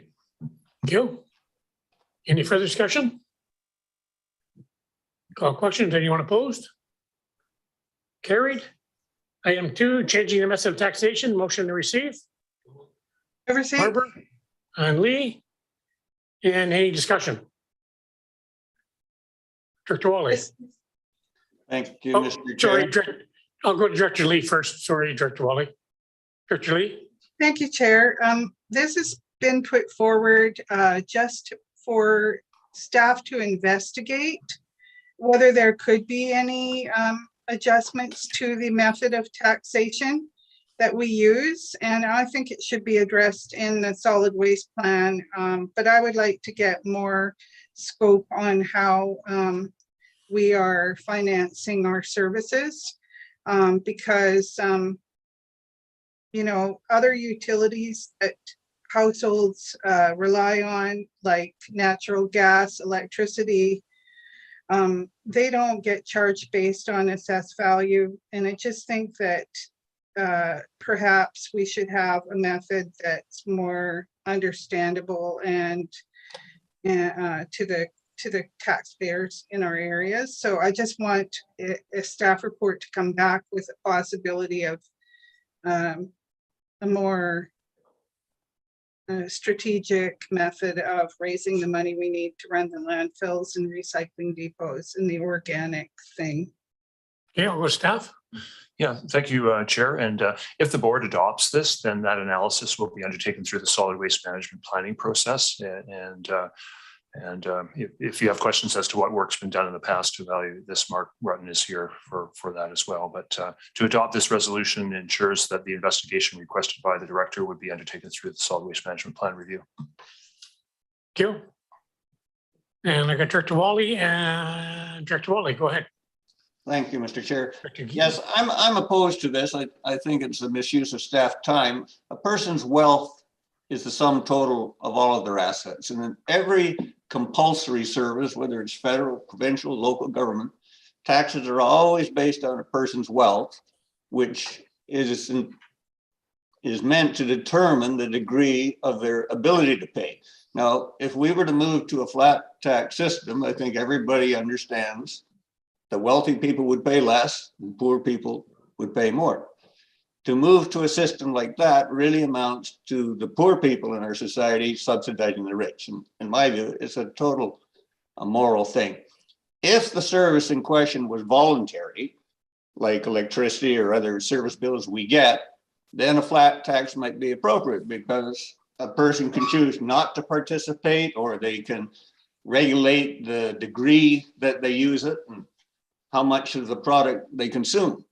But our current tax system as are all tax systems in the free world, are based on that scriptural principle that those who gathered much had nothing over, and those who gathered little had no lack, meaning that those with the greater ability help those with the lesser ability to pay.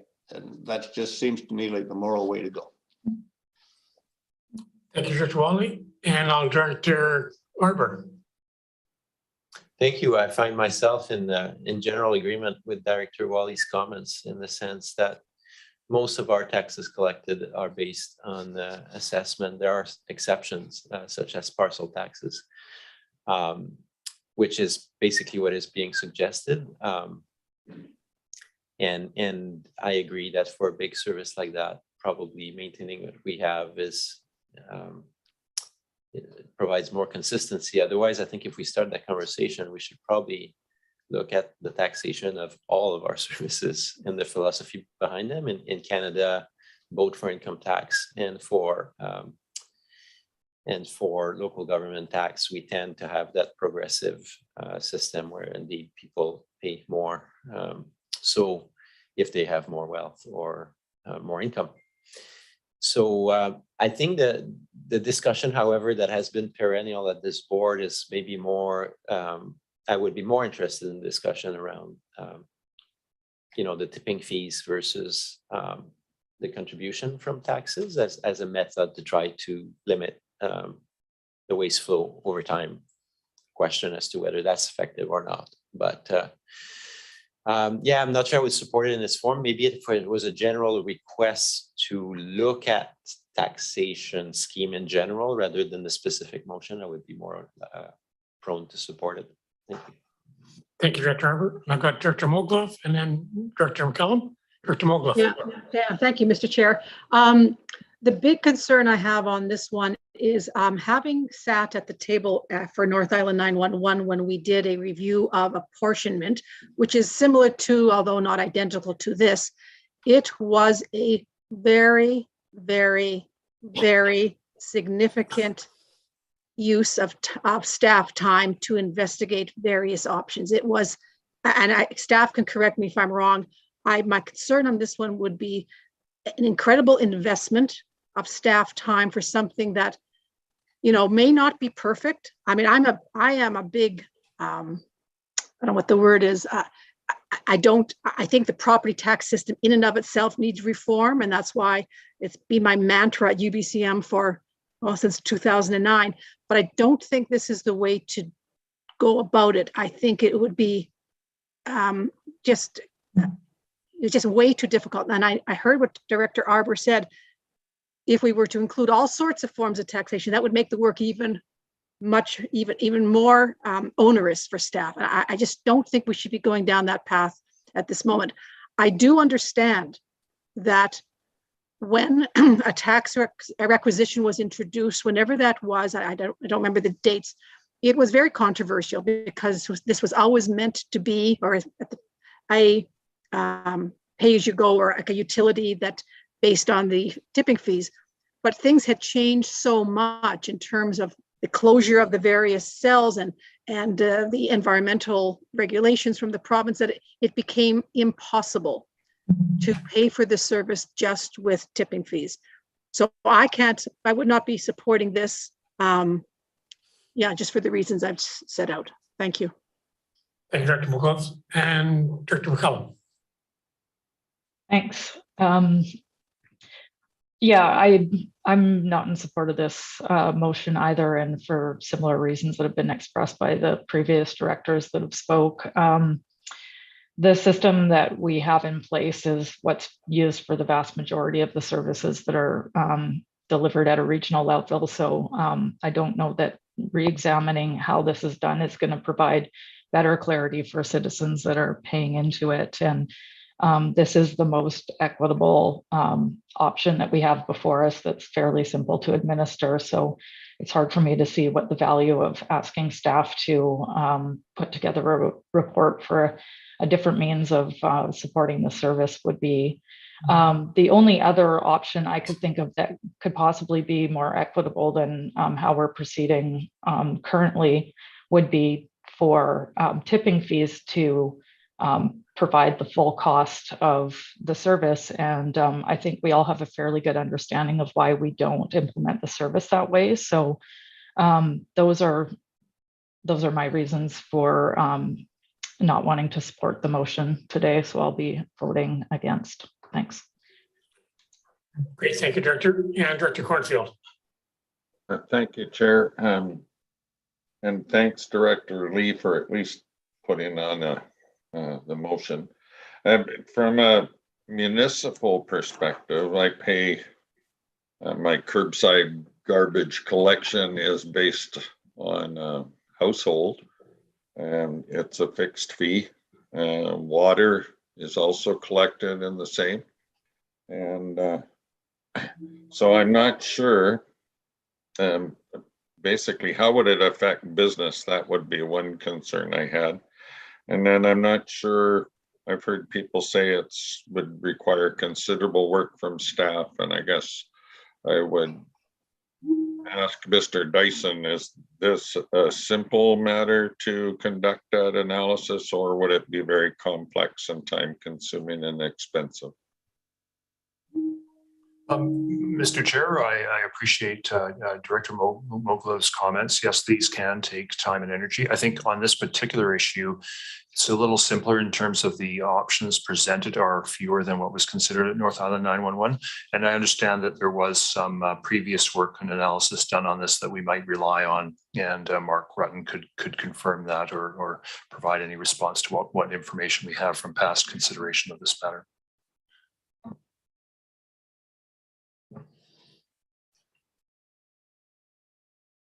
Mr. Chair, I just have a little more of a question.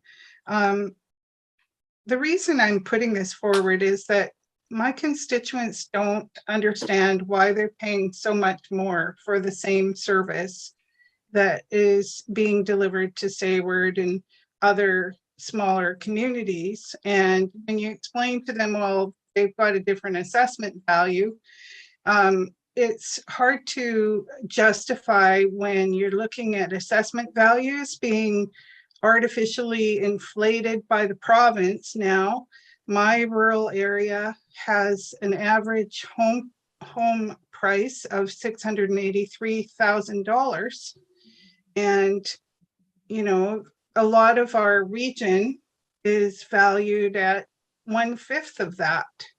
So, and yet those smaller areas are getting a lot of attention and a lot of money put towards them. So I'm looking for a little bit more consideration of the people who are, and they're not rich people. Like they're people like me living in a rancher, you know, they're not wealthy people that are getting hit with these high assessments. And then when we base our services on these assessments, it really highlights the need to have at least a review or a quick review of what can we do to alleviate the costs for the average homeowner. And it's not the rich people, it's the average who in my area have houses that are now valued artificially by BC assessment at $683,000 just because they shifted the tax burden from managed forest over to residential. And there's things I'd like to understand from staff, and I would continue to ask questions whether this report got done or not, about, you know, are we also taxing non-residential properties? Like, are we taxing managed forest and other classes of taxation in our collection system? I do have questions about it, and I thought that if the staff could provide a report, might help us understand what's coming at us a little more. So it's just an ask for, you know, a report back from staff. I'm not asking them to spend their whole lives doing it, but some kind of answers about why this utility is being taxed on assessed value, whereas so many other utilities like electricity, gas, and whatnot that everyone uses in their homes is not.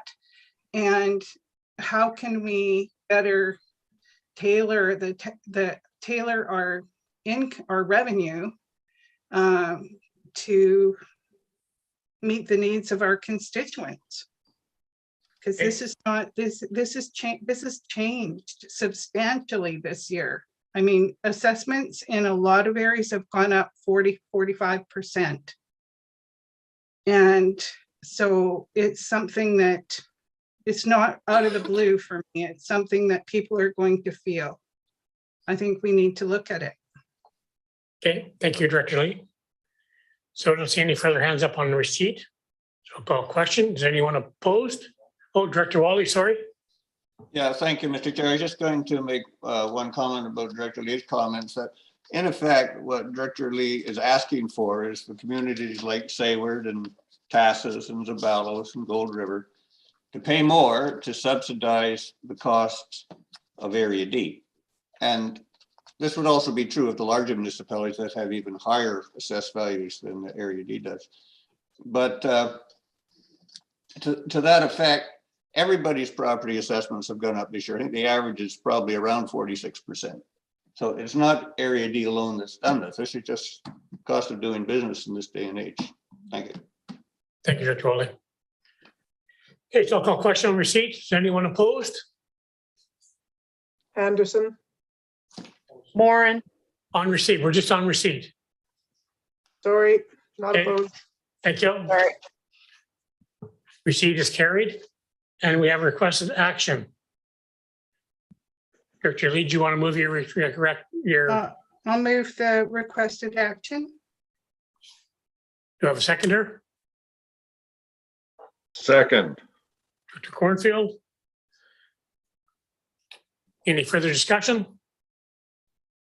A question on the motion? Anyone opposed? Wally. Anderson. Let's poll them. Director Abram.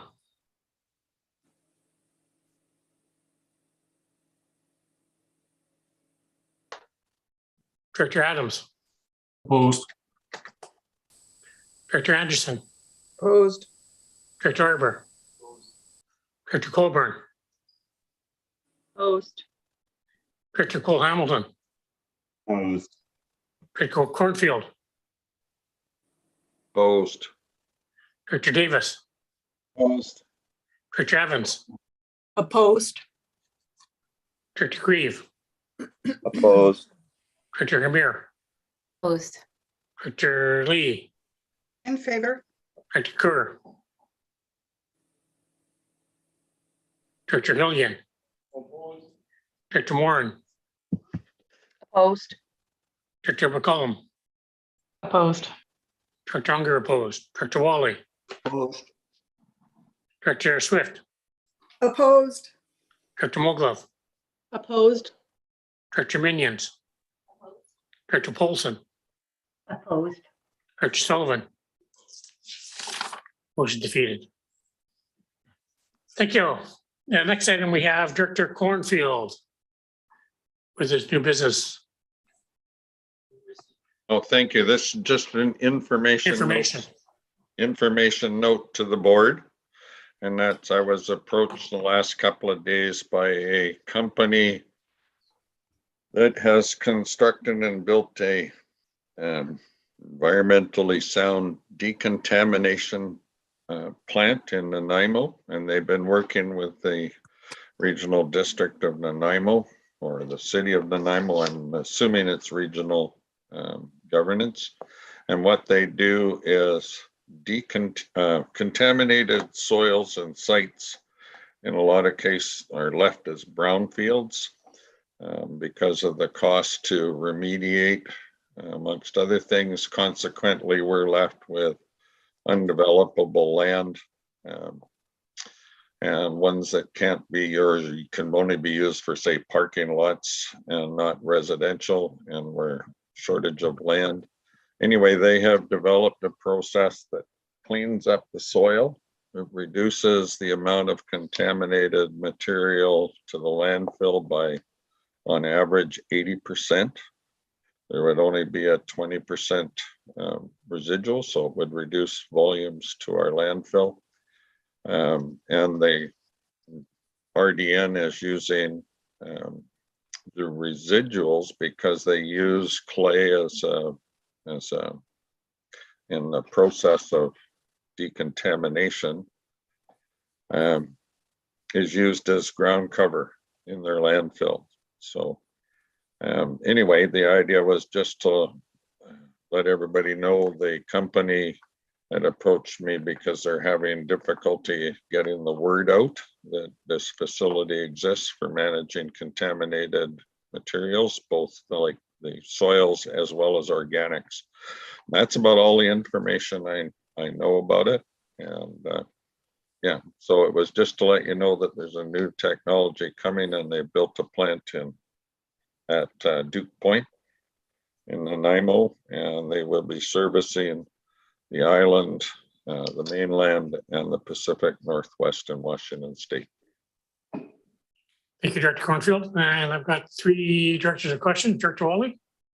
Oh, I'm sorry, I forgot to take my hand down. Okay, thank you. Director Abram. You're muted, Jim. Sorry. There was a time, some time ago, that we used to take contaminated soil from something like, I think the name was Hasco or something like that. We took contaminated soil at the landfill and did the remediation, which was basically just tilling it over for a period of time. And then we used it as cover for our landfill as needed, rather than buying landfill, which we were doing at the time. And we were actually, I believe, charging $10 a cubic meter or a ton, I don't remember which, from Hasco, or charging them that much money to do the work. So whatever happened to that? What happened to that contract? Mark Rudden will respond to the question. Yes, thank you for the question. Actually, I'll ask Jesse Lee to chime in here. He was the manager at the landfill when Hasco was there, and I think he'll be more familiar with the services that they did provide and why we had to stop their operation there. So yes, I can answer that through the CAO and the chair. We never did purchase cover material. We've always had enough cover material on the sites. Just want to say that. So we didn't perform any of the remediation work. It was all Hasco. We just simply provided a portion of the landfill, which is actually currently being used. It's going to be utilized for our new transfer station for the compost facility. And then, yes, we did get $10 a ton, and then material was placed, and we would placed on the landfill for cover. That agreement ended. Hasco changed hands. They went to become Trevita, and then they've subsequently removed out of that business. And I think it was a good time for us as well to remove from that. We've never had a shortage of cover, and we won't have any moving forward either. So there is some liability issues with that material too. So that's the other issue. I think that it makes sense for us to move ahead without that. Okay, thank you for that. Sorry, what was that? Go ahead, Director Abram. Did you have another question? It broke up. I said, okay, thank you for that. Oh, okay. Thank you. Yeah. Thanks, Jim. Thank you. Director Adams. Thank you, and thank you, Director Cornfield, for the update and information. Just for the board's information, I have also forwarded the contact information for the appropriate Ministry of Environment staff to the proponent of this new technology. Thank you. Great, thank you. Don't see any further hands up. So motion to receive Director Cornfield's verbal discussion. Director Arbor. Second. So moved. Director Adams, thank you. Any question? All in favor? Opposed? Carried. Next item, Director Colburn. Good morning, all. So I put a motion in the chat. And the motion would be that SWAT committee and staff further investigate alternative technologies and other possible pilot projects for rural location organics diversion and processing, including small scale and in-home options. And if I have a seconder, I'll speak to it. Do I have a seconder? Second. Director Minions, and back to you, Director Colburn. Thank you for that. So Mr. how Oh, this, hang on, Julie, just one sec. Seal. Just on a matter of procedure, if we were to follow the procedure that was offered to Director Lee, on which she proposed a resolution, it was considered at the next meeting rather than this meeting. And what we would do Fantastic. is assist Director Colburn to create a report similar to Director Lee's that has this for your consideration. fantastic. I appreciate the, with all the different boards that we sit on, it's hard to know which procedure to go through. And that was how this process works and how to do that. So thank you for the guidance, and we'll talk soon. I would withdraw that motion if that's the requirement of the staff. And it's Thank okay. you. Thank you. Seconder, okay with that? Second, okay with that? Excellent. No further discussions? No amendment items? Move termination. Moved by Director Lee, seconded by Director Hillian. Any discussion? Call questions. Anyone opposed? See none, carried. Bye, everyone. Thank you, Bye. directors. Thank you, Happy staff. St. Bye, Patrick's everyone. Day. See you, Happy- Look forward to seeing you at AVICC. Happy Stephanie and Jesse, call me. Yeah. Have a nice, happy St. Patrick's, and don't drink too much green beer. That's a note back to you. Hey, Charlie. Have a good one. Bye, everybody. See you See later. you guys. See you later.